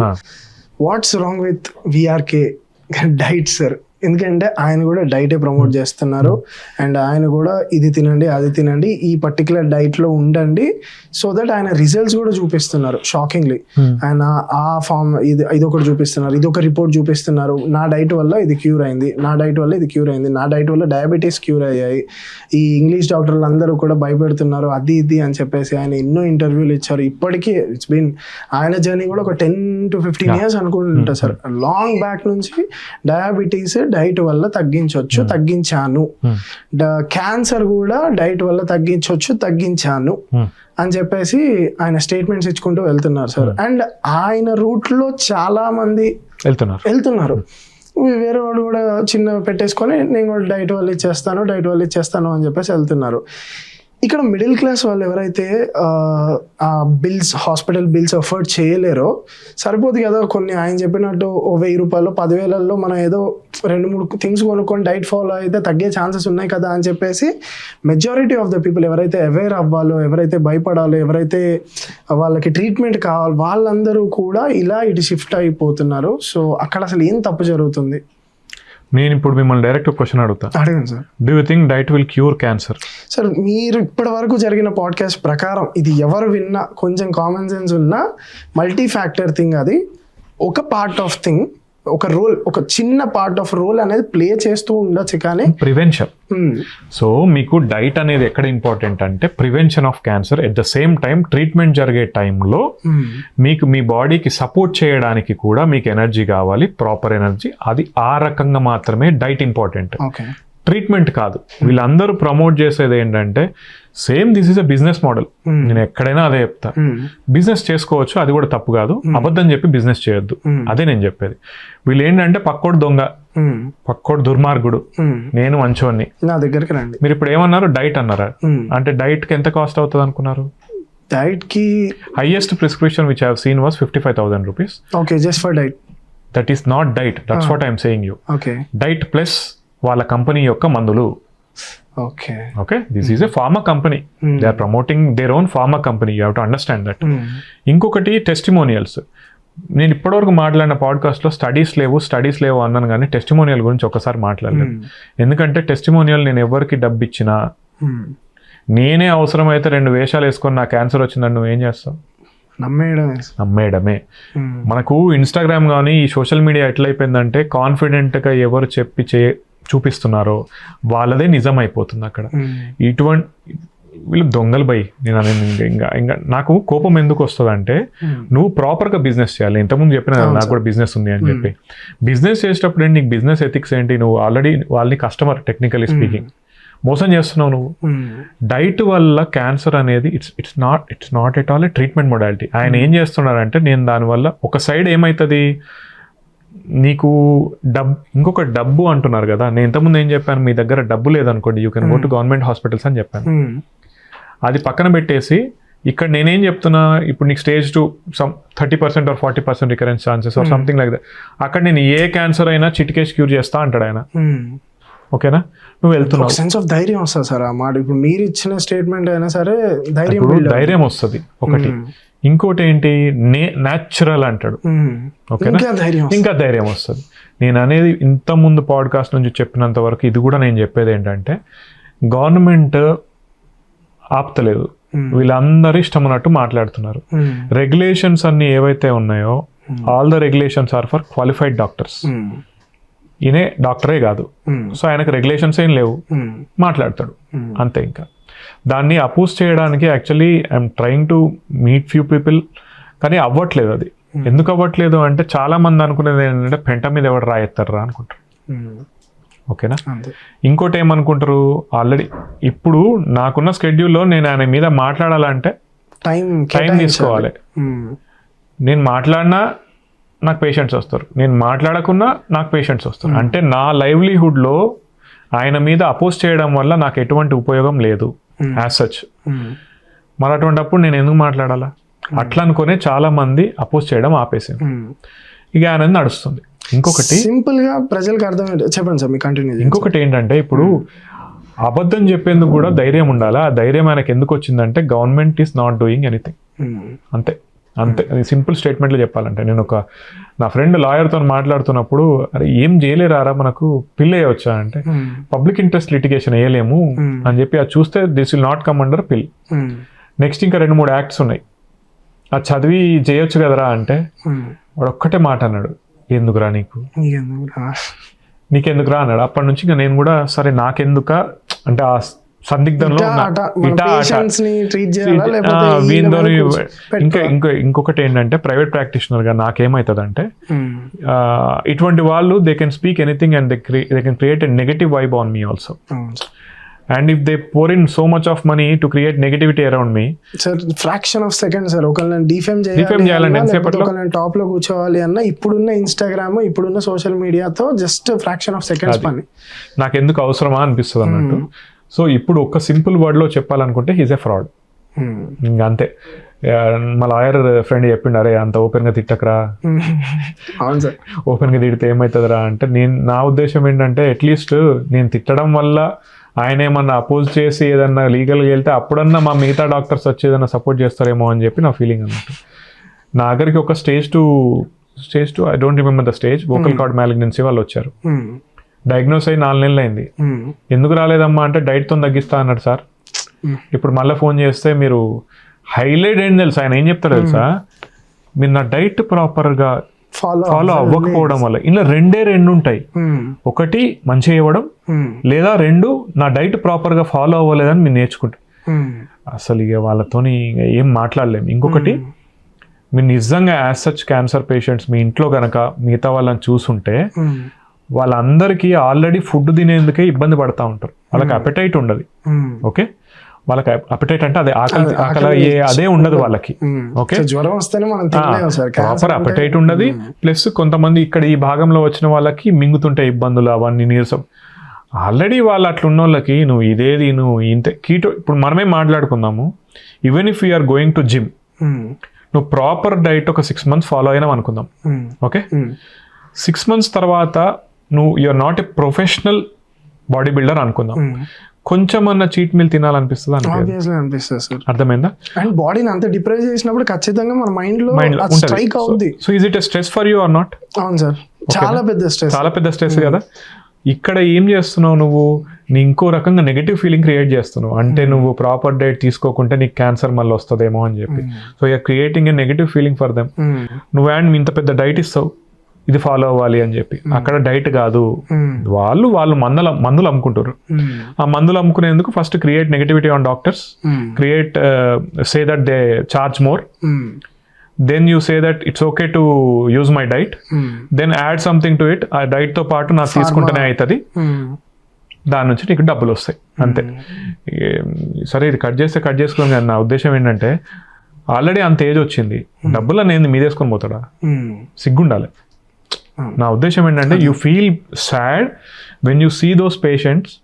వాళ్ళందరూ నా దగ్గరకు వచ్చి నీ క్యాన్సర్ వాళ్ళు అన్న చూసినావా, ఆయన ముసలైన పాపం, నువ్వు ఆయనను మోసం చేసి డబ్బులు తీసుకొని అసలు ఏమొస్తుంది నీకు? అది నేనైతే diet as a treatment modality, దీని మీద స్టడీస్ ఏమైనా జరుగుతున్నాయంటే, ఎస్ స్టడీస్ జరుగుతున్నాయి. Ketogenic diet in brain tumour అనేది జరుగుతున్నాయి. ఓకేనా, వాళ్ళే పెద్ద సైంటిస్ట్లే చెప్పిండ్రబ్బా. ఇదేంటంటే జేసన్ ఫంగ్ అనుకుంటా, ఆయన వాళ్ళ టీం వాళ్ళు ఉన్నోళ్ళు, వాళ్ళు ఇంకొక ఆయన పేరు ఉంటుంది ఏదో నెఫ్రాలజిస్ట్, వాళ్ళందరూ కూడా diet as an adjunct to therapy అంటారు, కానీ diet as the sole modality of treatment అని వాళ్ళు అన్నారు. మొత్తం కాదు, ఒక పార్ట్ ఆఫ్ ఇట్. అడ్జంక్ట్ అంటే అడిషనల్. అది తీసుకోకపోవడం వల్ల నీకేం కాదు, అది తీసుకోవడం వల్ల నీకేమైనా హెల్ప్ అవుతుందా అని చెప్పి స్టడీస్ జరుగుతున్నాయి. అది ఓన్లీ ట్రీట్మెంట్ మొడాలిటీ అవ్వదు. జనాలకి ఎందుకు అర్థమవుతలేదు? ఇంకోటి చెప్తున్నా, ఇప్పుడు నీకు డాక్టర్స్ మీద, ఆ డాక్టర్ వ్యవస్థ మీద, ఆర్ హాస్పిటల్స్ బిల్స్ మీద కానీ నీకు కోపం ఉంటే దాన్ని సపరేట్గా పెట్టు. అర్థమైందా? అంటే నా ఉద్దేశం ఏంటంటే, దీన్ని ఎప్పుడైతే కలుపుతావో అప్పుడు నీకేమనిపిస్తుంది, వీళ్ళు దోచుకుంటారు, వీడు మంచోడు. దీన్ని పక్కన పెట్టి దీని ఎఫికసీ ఎంతమందికి ఇచ్చిండ్రు, ఎంతమంది బాగైనరు, అది కొద్దిగా నువ్వు మెథడ్ యూజ్ చేసి చూసగలిగితే చాలా మంది. ఇప్పుడు నేను వీడియోస్ పెట్టినా కూడా నెగిటివ్ కామెంట్స్ పెట్టేటోళ్ళు అందరికి ఒకటే చెప్తాను నేను, కొన్నిసార్లు తిడతా అనుకో, వాళ్ళకి ఏం చెప్తా అంటే, ఇవన్నీ 2 సపరేట్గా చూస్తేనే నీకు కొద్దిగా బ్రెయిన్ సింపుల్ బై నేను అంతే అంటున్నా కదా, ఇదంతా డిస్కషన్ కాకుండా డైట్తోనే ఆ క్యాన్సర్ క్యూర్ అయ్యేదని నువ్వు ఒక్కసారి నేను క్వశ్చన్ చేసుకోగలిగితే నీకే ఆన్సర్ వస్తుంది. కొంచెం కామన్ సెన్స్ తో which is uncommon now days. Sir మన ఇండియాలోనే క్యాన్సర్కి ఒక ట్రీట్మెంట్ కనిపెట్టారు sir, next CAR-16 cancer cell therapy అనేసి, కార్టీ సెల్ థెరపీ అనేసి, next CAR-16 CAR-T cell therapy అనేసి ఒక ట్రీట్మెంట్ కనిపెట్టారు. అది సక్సెస్ఫుల్గా వర్కౌట్ అవుతుంది. ఎనీ సైడ్ ఎఫెక్ట్స్, అసలు ఏ సైడ్ ఎఫెక్ట్స్ లేకుండా 56 మెంబర్స్ మీద అది ప్రయోగిస్తే చాలా సక్సెస్ఫుల్గా వర్కౌట్ అయింది అనేసి అన్నారు సార్. ఆ ట్రీట్మెంట్ గురించి కొంచెం మీరు. కార్టీ సెల్ థెరపీ అంటే ఇప్పుడు మనకు T cells అని ఉంటాయి అన్నట్టు. T cells అంటే ఏంటంటే తెల్ల రక్త కణాలు అనేది ఏదైతే మాట్లాడుకున్నామో వాటిని నువ్వు జనరల్ గా ఏదనుకోవచ్చు అంటే, ఇప్పుడు సపోజ్ ఒక స్కానర్ ఉంటుంది కదా, మనం ఏదైనా ఎంటర్ అవుతుంటే ఇట్ విల్ స్కాన్ అండ్ దాని లోపలికి ఎంటర్ అయితే దాన్ని మ్యూజిక్ ఇస్తుంది అనుకుందాం. సపోజ్ వీడేదో పెట్టుకోవచ్చు ఎయిర్పోర్ట్లలో కావచ్చు. సో ఆ T cells ఏంటంటే సంథింగ్ లైక్ ది స్కానర్స్. అవి ఏం చేస్తాయంటే ఒక క్యాన్సర్ కణాల మీద ఉన్న యాంటీజెన్స్ ని పట్టేస్తాయి అన్నట్టు, పట్టేసి దాన్ని చంపేస్తాయి. సో ఈ కార్టీ సెల్ థెరపీలో ఏం చేస్తారంటే అటువంటి యాంటీజెన్, క్యాన్సర్ కణాల మీద ఉన్న యాంటీజెన్ ని కనుక్కొని T cells ని ప్రిపేర్ చేస్తారు దానికి అగేన్స్ట్ గా. నీ లోపల ఉన్న సెల్స్ నే తీసుకొని వాటిని సపరేట్ చేసి వాటికి ఇది యాంటీజెన్ ఇచ్చి నంబర్ ఆఫ్ సెల్స్ ని రెప్లికేట్ చేసి, సింపుల్ ఇదేంది అది రోబో మూవీ ఉంటుంది చూసినావా, సేమ్ రజనీకాంత్, అందరు రజనీకాంత్ లను తయారు చేస్తారు చూసినావా. సో ఇక్కడ T cell ని మనం ఇది యాక్టివేట్ చేసి దాని లాంటి T cells ని ఆర్టిఫిషియల్ గా గ్రో చేసి మళ్ళీ ఇంజెక్ట్ చేస్తారు. అప్పుడు అవి వెళ్ళి ఏం చేస్తాయి అంటే నీకు మిగతా కణాలని, క్యాన్సర్ కణాలని ఐడెంటిఫై చేసి చంపేస్తుంది. యాక్చువల్లీ స్టార్ట్ అయింది 2015లో. ఒక అల్కా ద్వివేది అని ఎవరో ఉన్నారు మేడం, తను ఐఐటి బాంబే వాళ్ళు, తను స్టార్ట్ చేసింది. అది చాలా కాస్ట్లీ. ఇప్పుడు ప్రస్తుతం అప్పుడు 4 crores to 5 crores ఏదో అయ్యేది ఆ థెరపీకి. వాళ్ళు ఏం చేశారంటే ట్రీట్మెంట్ కనుక్కోవడం కాదు, మన వాళ్ళు ఏం చేశారంటే మన ఐఐటి బాంబే టీమ్, టాటాలో ప్రొఫెసర్ ఎవరైతే ఉన్నారో ఆ పీడియాట్రిక్ ఆంకాలజిస్ట్ వాళ్ళిద్దరూ ప్లస్ రాహుల్ పర్వర్ అని, హీఈస్ ఆల్సో అన్ ఐఐటియన్, వీళ్ళందరూ కలిసి ఈ రెప్లికా అనుకోవచ్చు. అంటే దాన్ని ఆ కార్టీ సెల్ థెరపీ ఏదైతే ఉందో మంచి సెల్స్ ని వన్ ఆఫ్ ది టైప్ ని డెవలప్ చేశారు, విచ్ ఇస్ లెస్సర్ కాస్ట్లీ. అంటే 40 లక్షలను 35 నుంచి 40 లక్షలు ఏదో అవుతుంది ఇప్పుడు. సో దాన్ని డెవలప్ చేశారు మన వాళ్ళు. ఫ్యూచర్ లో ఆ థెరపీకి స్కోప్ ఉందా సార్? అట్లా కాదండి, ఇప్పుడు మనం మాట్లాడుకున్నప్పుడు ఏంటంటే క్యాన్సర్ కణాల మీద ఏదైతే యాంటీజెన్ ఉంటుందో ఆ యాంటీజెన్ ని ఇది ఐడెంటిఫై చేసి చంపగలగాలి అని అనుకున్నాం. ఓకే, ఇదే యాంటీజెన్ గనక నార్మల్ శరీర భాగాల మీద కూడా ఉందనుకో అప్పుడు సైడ్ ఎఫెక్ట్స్ పెరుగుతాయి.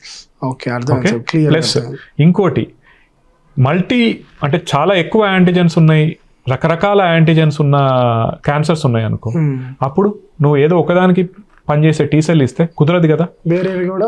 సో అందుకే లిమిటెడ్ ఎఫికసీ అంటే దీని efficacy is limited to few lymphoma అంటే బ్లడ్ క్యాన్సర్స్ అనుకోవచ్చు, మైలోమా అని ఉంటుంది అన్నట్టు.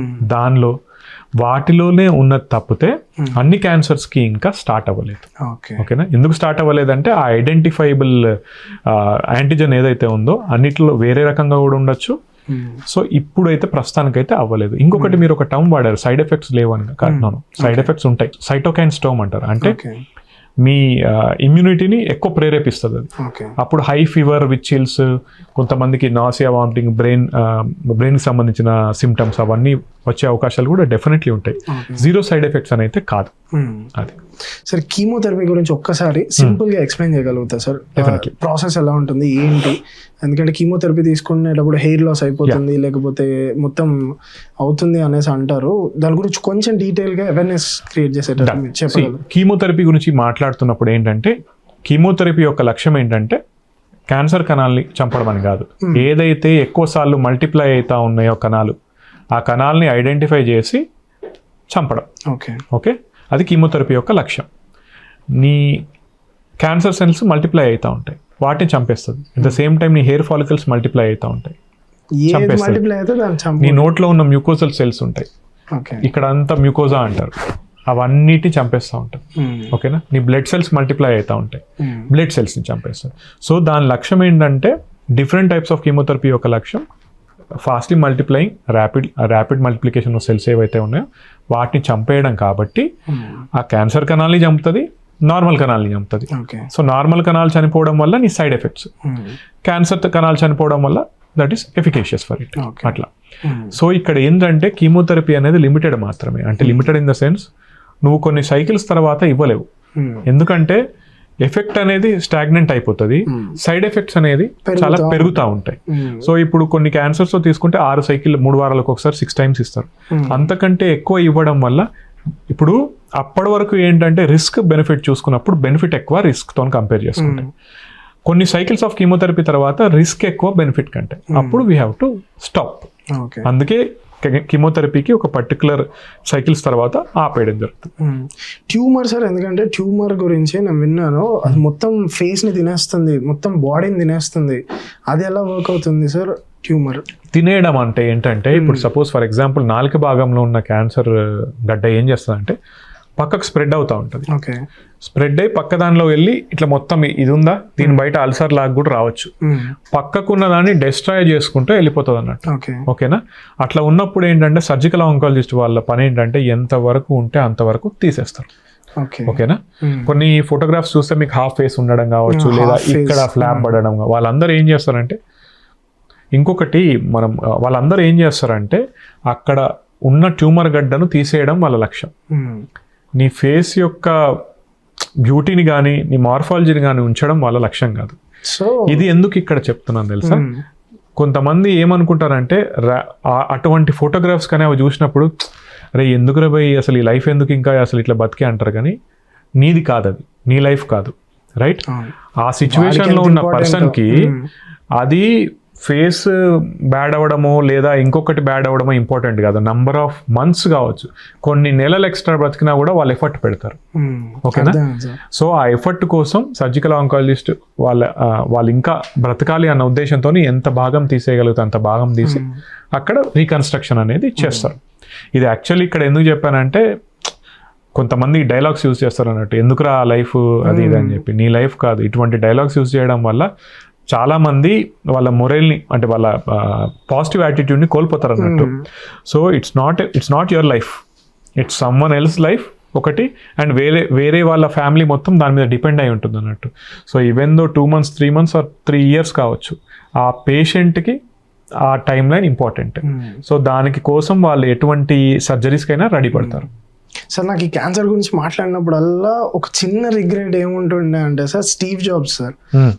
స్టీవ్ జాబ్స్ కొంచెం స్పిరిచువల్ సైడ్ వచ్చేసి మన బాడీకి ఎటువంటి సర్జరీస్ ఉండకూడదు అని చెప్పేసి ఆయన లాస్ట్ స్టేజ్లో క్యాన్సర్తో ఎఫెక్ట్ అయినప్పుడు ఆయన చెప్పారనమాట, నాకు నా బాడీ మీద ఏం పెట్టకండి, ఏ సర్జరీస్ చేయకండి, నేను ఓన్లీ ఫ్రూట్స్ తిని నేను సర్వైవ్ అవుతాను అని చెప్పేసి ట్రై చేసి పోరాడి లాస్ట్కి సర్జరీ చేసినా సరే సిచ్యువేషన్ నాకు అనిపించేది స్టీవ్ జాబ్స్ ఇంకొన్ని సంవత్సరాలు బ్రతికుంటే చాలా ఐఫోన్ మంచిగా ఉండదేమో, బరువు కాకుండా సన్నగా ఉండేది.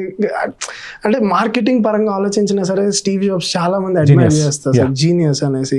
సో అదే సార్ ఆయన కేస్ స్టడీలో ఆయన కేసులో ఏం జరిగింది సార్, వాట్ ఎగ్జాక్ట్లీ హ్యాపెన్? నేను ఇది దేనికి వాడతాను తెలుసా? కొంతమంది వచ్చి ఇప్పుడు ఇంతకుముందు మనం డిస్కస్ చేసినట్టు డైట్ గురించి మాట్లాడే వాళ్ళు వీళ్ళందరికీ ఉంటారు చూసారా, అంత పెద్ద స్టీవ్ జాబ్స్కే కాని పని నీకు కాదు. అర్థమైందని అనేది, అంత డబ్బులున్న వ్యక్తికే కాని పని నీకు కాదు. ఆయన చేసిన పిచ్చితనం, ఇప్పుడు ఆయన బయోగ్రఫీ ఉంటుంది, I don't remember the author, మళ్ళీ ఆయన బయోగ్రఫీ ఉంటుంది, ఆ బయోగ్రఫీలో ఆయన చెప్తాడు అన్నట్టు. ఇప్పుడు యూట్యూబ్లో కూడా వీడియోస్ ఉంటాయి అబౌట్ స్టీవ్ జాబ్స్ బయోగ్రఫీ. అంటే ఫస్ట్ ఆయన కనుక్కున్నది ప్యాంక్రియాటిక్ క్యాన్సర్. ప్యాంక్రియాటిక్ క్యాన్సర్లో అడినోకార్సినోమా అని ఒకటి ఉంటుంది, అదేంటంటే సివియర్, నువ్వు ఆల్మోస్ట్ 1.5 years చనిపోతారు. కానీ ఈయనకు వచ్చింది అది కాదు, ఈయనకి సమ్ ప్యాంక్రియాటిక్ న్యూరోఎండోక్రైన్ వేరియంట్ ఏదో వచ్చింది, దానికి లైఫ్ స్పాన్ ఎక్కువ. అండ్ స్టేట్మెంట్ ఏముంటుంది, the sanctity of my body should not be disturbed అని చెప్పి I don't want it to be operated అంటాడంట. 9 months he did not take any treatment. ఆయన ఏం చేస్తాడంటే ఆ స్పిరిచువాలిటీ ఒకటి, fruit diet, exclusive fruit diet ఒకటి, ఓన్లీ ఫ్రూట్ డైట్, ఇవన్నీ చేస్తే నేను తగ్గుతాను. బేసికల్లీ ఆయన వాడిన ప్రిన్సిపల్ ఏంటంటే షుగర్ని అవాయిడ్ చేస్తాను నేను, అదొకటి. లేదా someone say he might have followed keto or something, అట్లా చేస్తాను అనుకొని 9 months తర్వాత ఎప్పుడైతే పెట్ స్కాన్ అవన్నీ చేస్తే స్ప్రెడ్ అయి ఉంటుంది. స్ప్రెడ్ అయిన తర్వాత అప్పుడు ఆయన ఏం చేశారంటే, డబ్బులు ఉన్నాయి కదా, సో అక్కడ ఉన్న hospitals and I don't remember the country, Netherlands or సంథింగ్లో ఉన్న కంట్రీస్లో కూడా ఆయన డిఎన్ఏ ఏదైతే ఉందో సీక్వెన్సింగ్ స్టార్ట్ చేయించాడు అన్నట్టు. అంటే ఆయనకున్న స్పెసిఫిక్ టార్గెట్స్కి ఎవరన్నా మందు కనుక్కోండి అని చెప్పి ఫండింగ్ స్టార్ట్ చేశాడు. కానీ ఆల్రెడీ 9 months అయిపోయింది, గోల్డెన్ పీరియడ్ అయిపోయిన తర్వాత నువ్వేం చేయగలుగుతావు? ఏం చేయలేవు. సో నేను అనేది ఏంటంటే మళ్ళీ చెప్తున్నా, అంత పెద్ద స్టీవ్ జాబ్స్కి అవ్వని పని నీ వల్ల కాదు.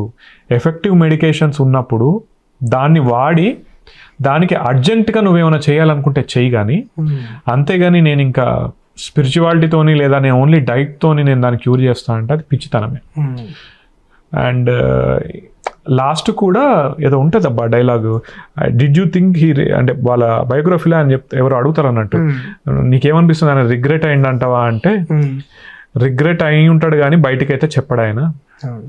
కాకపోతే ఆల్రెడీ గోల్డెన్ పీరియడ్ అంతా అయిపోయింది కదా 9 months, so we can't discuss about it now అంటారు అన్నట్టు. సార్ ఎంతోమంది సెలబ్రిటీస్కి క్యాన్సర్ బాగా ఎఫెక్ట్ అయింది సార్. యువరాజ్ సింగ్కి కానీ, సంజయ్ దత్కి కానీ, హృతిక్ రోషన్ వాళ్ళ ఫాదర్కి కానివ్వండి, సోనాలి బింద్రే కానీ, వీళ్ళందరికీ చాలా మందికి క్యాన్సర్ ఎఫెక్ట్ అయింది. ఎంతోమంది చనిపోయారు కూడా సార్. ఇర్ఫాన్ ఖాన్ గారు కానివ్వండి, చాలా మంది చనిపోయారు. అంటే సెలబ్రిటీస్కి స్పెసిఫిక్గా అంటే వాళ్ళు యూజ్ చేసే స్ప్రేస్ వల్ల కానివ్వండి, లేకపోతే వీటి వల్ల ఏమన్నా క్యాన్సర్ ఎఫెక్ట్ అవుతుందా, లేకపోతే? No, I don't think so. వాళ్ళు యూజ్ చేసే మేకప్ వల్ల కానీ అవన్నీ కాదు. సెలబ్రిటీస్లో ఎనీ స్పెసిఫిక్ కేస్ మీరు చెప్పాలనుకుంటున్నారా సార్? చాలా మంది బతికారు కదా సార్. ఇప్పుడు యువరాజ్ సింగ్ తీసుకోండి, మీరు ఇంతకుముందు which is the most dangerous cancer అని అడిగారు కదా. యువరాజ్కి వచ్చింది which is the most non dangerous cancer you can say. ఓకేనా, as far as I remember ఆయనకి సెమినోమా అనే క్యాన్సర్ వచ్చింది, లంగ్ సెమినోమా. దాని ప్రోగ్నోసిస్ బెటర్గా ఉంటుంది. ఓకేనా, అందుకే ఆయన ఇన్ని రోజులు వితౌట్ ఎనీ ఏమంటారు మళ్ళీ రావడం కానీ అటువంటివి జరగకుండా బ్రతకగలుగుతున్నాను అంటూ.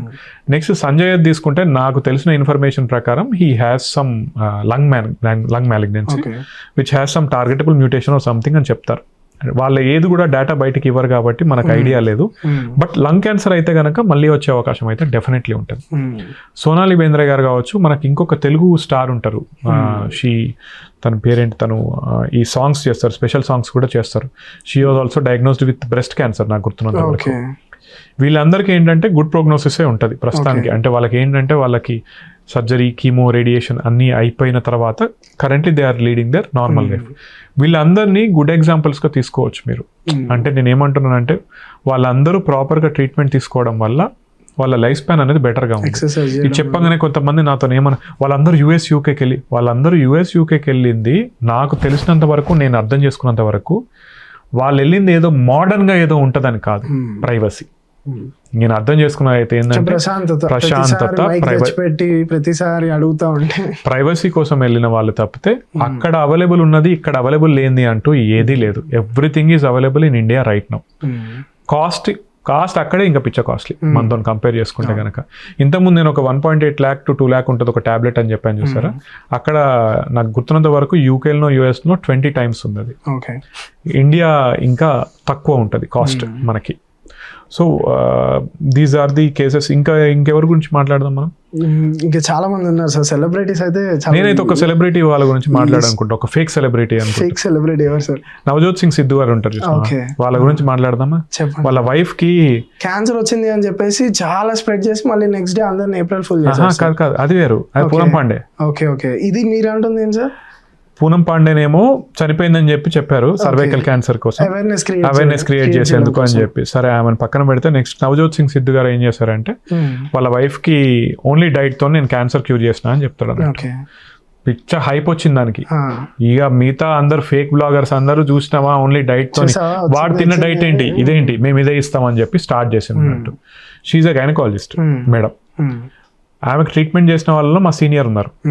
ఓకేనా, షీ అండర్వెంట్ సర్జరీ, మళ్ళీ రికరెన్స్ వచ్చింది, షీ అండర్వెంట్ మళ్ళీ రీడూ సర్జరీ, కీమోథెరపీ, రేడియేషన్ అన్నీ అయింది. కానీ వాడు వచ్చి సెలెక్టివ్గా ఏం చెప్తాడు, ఫస్ట్ యాక్చువల్లీ చెప్తాడు, చెప్పి దాని తర్వాత ఆయన ఒక డైలాగ్ అంటే నాకు ఎట్లా మంటకు వచ్చిందంటే, మే పడతా రహా హర్ రోజ్ 4 గంటే పడతా రహా అన్నాడు.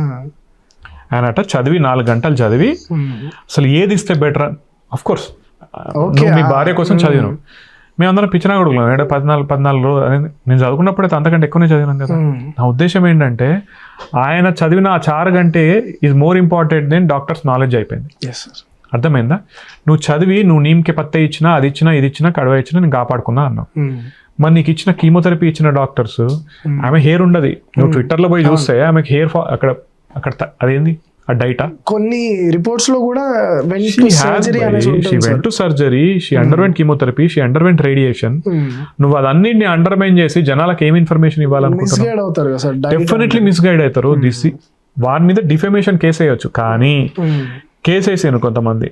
కేసు వేస్తే కింద కమెంట్స్ ఏముంటాయంటే ఈ డాక్టర్లు అందరూ వాళ్ళ డబ్బు, అరే ఏమో నాకు అర్థం కాదు ఏంటంటే వీళ్ళకి ఎంతసేపు ఈ అనే వాళ్ళ ఇంట్లో డెఫినెట్లీ ఒక్క క్యాన్సర్ పేషెంట్ కూడా ఉండరు.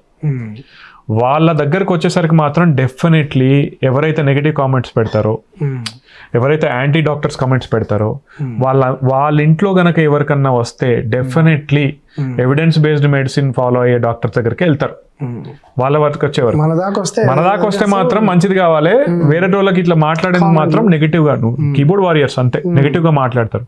ఆ రోజు ఒక డాక్టర్ని తిడితే వాళ్ళకి ఒక సాటిస్ఫాక్షన్ అమ్మాయి అని చెప్పి. సో అది మిస్లీడింగ్ కమెంట్ యాక్చువల్లీ. అండ్ మళ్ళీ వాళ్ళకు ఇప్పుడు ఇది చూసే ఓపిక ఉన్న వాళ్ళు పోయి వాడి ట్విట్టర్లో ఏముందని చూసే ఓపిక ఉండదు. ఆయన ట్విట్టర్లో మళ్ళీ నెక్స్ట్ డే క్లియర్గా పెట్టిండు కీమోథెరపీ, రేడియేషన్ అవన్నీ అయినాయి, ఈ డైట్ కూడా ఫాలో అయిందని చెప్పి. మరి అంతకుముందు వచ్చి వాడు ఓన్లీ డైట్ని ఎందుకు చెప్పిండో, మనకి ఎందుకంత పబ్లిసిటీ కావాల్సి వచ్చిందో మరి నాకు తెలియదు. ఇది ఎందుకు కోపం తెలుసా? ఈ వీడియో పెట్టి ఆ వీఆర్కే ఇంకో వీడియో పెడతాడు. మా సిద్ధుతోని మేము కలిసి అస్సలు ఈ ఫేక్ గాలతోనే అసలు మెంటల్ ఎక్కిపోతుంది అంతే. చెప్పండి మీరు ఏదో. మీ మొత్తం కెరీర్ లో బాగా టఫ్ అనిపించిన కేసు అని కాదు, అంటే ఓవర్గా చెప్పాలని కాదు, కానీ ఎవ్రీ కేస్ ఇస్ డిఫరెంట్. ఓకేనా? అన్ని టఫ్ అని కాదు, కానీ counselling is the toughest. Okay, నాకు గుర్తుండిపోయే కేసెస్లో కొన్ని ఉంటాయి. అంటే ఎట్లా అంటే ఒక పేషెంట్కి tongue cancer, buccal mucosa, surgery అయిపోయింది, రేడియేషన్ అయిపోయింది, సెకండ్ డే ఆస్పిరేషన్ అయిపోయి, అంటే ఆస్పిరేషన్ అంటే ఏంటంటే మన ఉమ్ము ఊపిరితిత్తులోకి వెళ్ళిపోతుంది, లేదా ఫుడ్ ఐటమ్స్ ఏదైనా ఊపిరితిత్తులోకి వెళ్ళిపోయి, తనకి ఏంటంటే ఆస్పిరేషన్ అయిపోయి తర్వాత సమ్ మల్టీ సిస్టమ్, అంటే నాకు చెప్పడానికి కూడా రావట్లేదు తెలుగులో ఎట్లా అంటే ఇన్ఫెక్షన్ పెరిగి, అంటే మొత్తం ట్రీట్మెంట్ అయిపోయింది, 1 వీక్ చనిపోయింది. అస్సలు అంటే నేను గుర్తుండుకునే పేషెంట్, టఫ్ అన్ కన్నా కూడా నాకు గుర్తుండిపోయే పేషెంట్స్ వీళ్ళు. అంత కష్టపడి అంటే వాళ్ళు కష్టపడ్డారు, మేము మోటివేట్ చేసాం. అరే ఇదంతా. నెక్స్ట్ ఇంకొక ఆయన నాకు చాలా ఇష్టం అని అంటే ఎందుకు అంటున్నానంటే, ఆయన ఒకప్పుడు కవులతోని తిరిగిన వాళ్ళు అన్నట్టు. అంటే ఆయన భావజాలం ఎక్కువ ఆయనకి.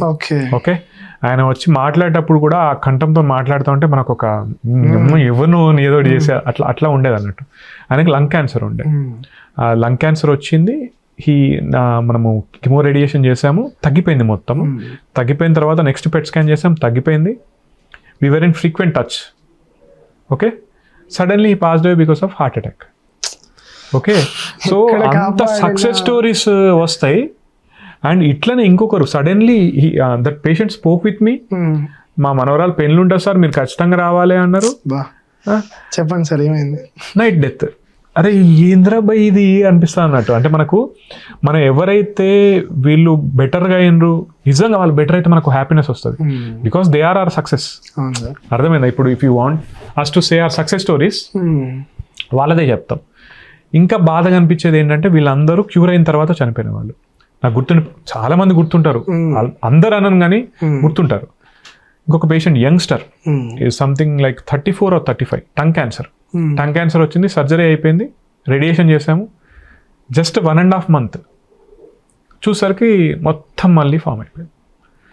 అంటే ఆయన క్యాన్సర్ క్లోన్స్ ఎట్లా ఉన్నాయంటే అవి రెసిస్టెంట్ అన్నట్టు, ఇంకా వెంటనే మళ్ళీ వచ్చేసినాయి. ఏం ఆన్సర్ చేస్తాం? వాళ్ళు యంగ్స్టర్స్ కదా, ఏం ఆన్సర్ చేస్తాం వాళ్ళకి? ఇంకొక ఆయన అసలు ఇది అంటే కొన్ని కేసెస్ ఎట్లా ఉంటాయంటే, లైఫ్ అంటే గాడ్ ఏంద్రా ఇట్లా ప్లే చేస్తున్నాడు అబ్బాయి అనిపిస్తుంది అన్నట్టు. అసలు ఇక్కడ క్యాన్సర్ వచ్చింది, సో ఇక్కడ క్యాన్సర్ వచ్చినప్పుడు కొన్ని రిస్క్ ఫ్యాక్టర్స్ బట్టి అపోజిట్ సైడ్ ఇస్తాము, తీసేసిండ్రు. ఈ ఏరియాకి మొత్తం రేడియేషన్ ఇచ్చినాము, రేడియేషన్ అయిపోయింది. కరెక్ట్ 1.5 weekకి ఇక్కడ వచ్చింది. 1.5 week ఇక్కడ అల్సర్ వచ్చింది సార్. ఏంటంటే 1.5 week అల్సర్ వచ్చింది చూస్తే కొన్నిసార్లు క్యాన్సరస్ అల్సర్ని ఐడెంటిఫై చేయగలుగుతాం అన్నట్టు. అరే వాళ్ళకి ఇప్పుడు టఫెస్ట్ అనే దానికి ఆన్సర్ ఏంటంటే, రికరెన్స్ వచ్చిన వాళ్ళకి, అంటే ఇంత తొందరగా రికరెన్స్ వచ్చిన వాళ్ళకి ఏమని చెప్తాం? ఆన్సర్ చేయడానికి కూడా రాదు. అంటే వాళ్ళ కళ్ళలో కళ్ళు చేసి పెట్టి చూడడం ఉన్నది చూసినావా, అంటే అప్పుడు నువ్వు ధైర్యంగా ఏం కాదని చెప్పలేవు, వాళ్ళకి తెలిసిపోతుంది అక్కడ ఉందని చెప్పి. అది టఫెస్ట్. అట్లా సందర్భాలు చాలా ఉంటాయి అసలు.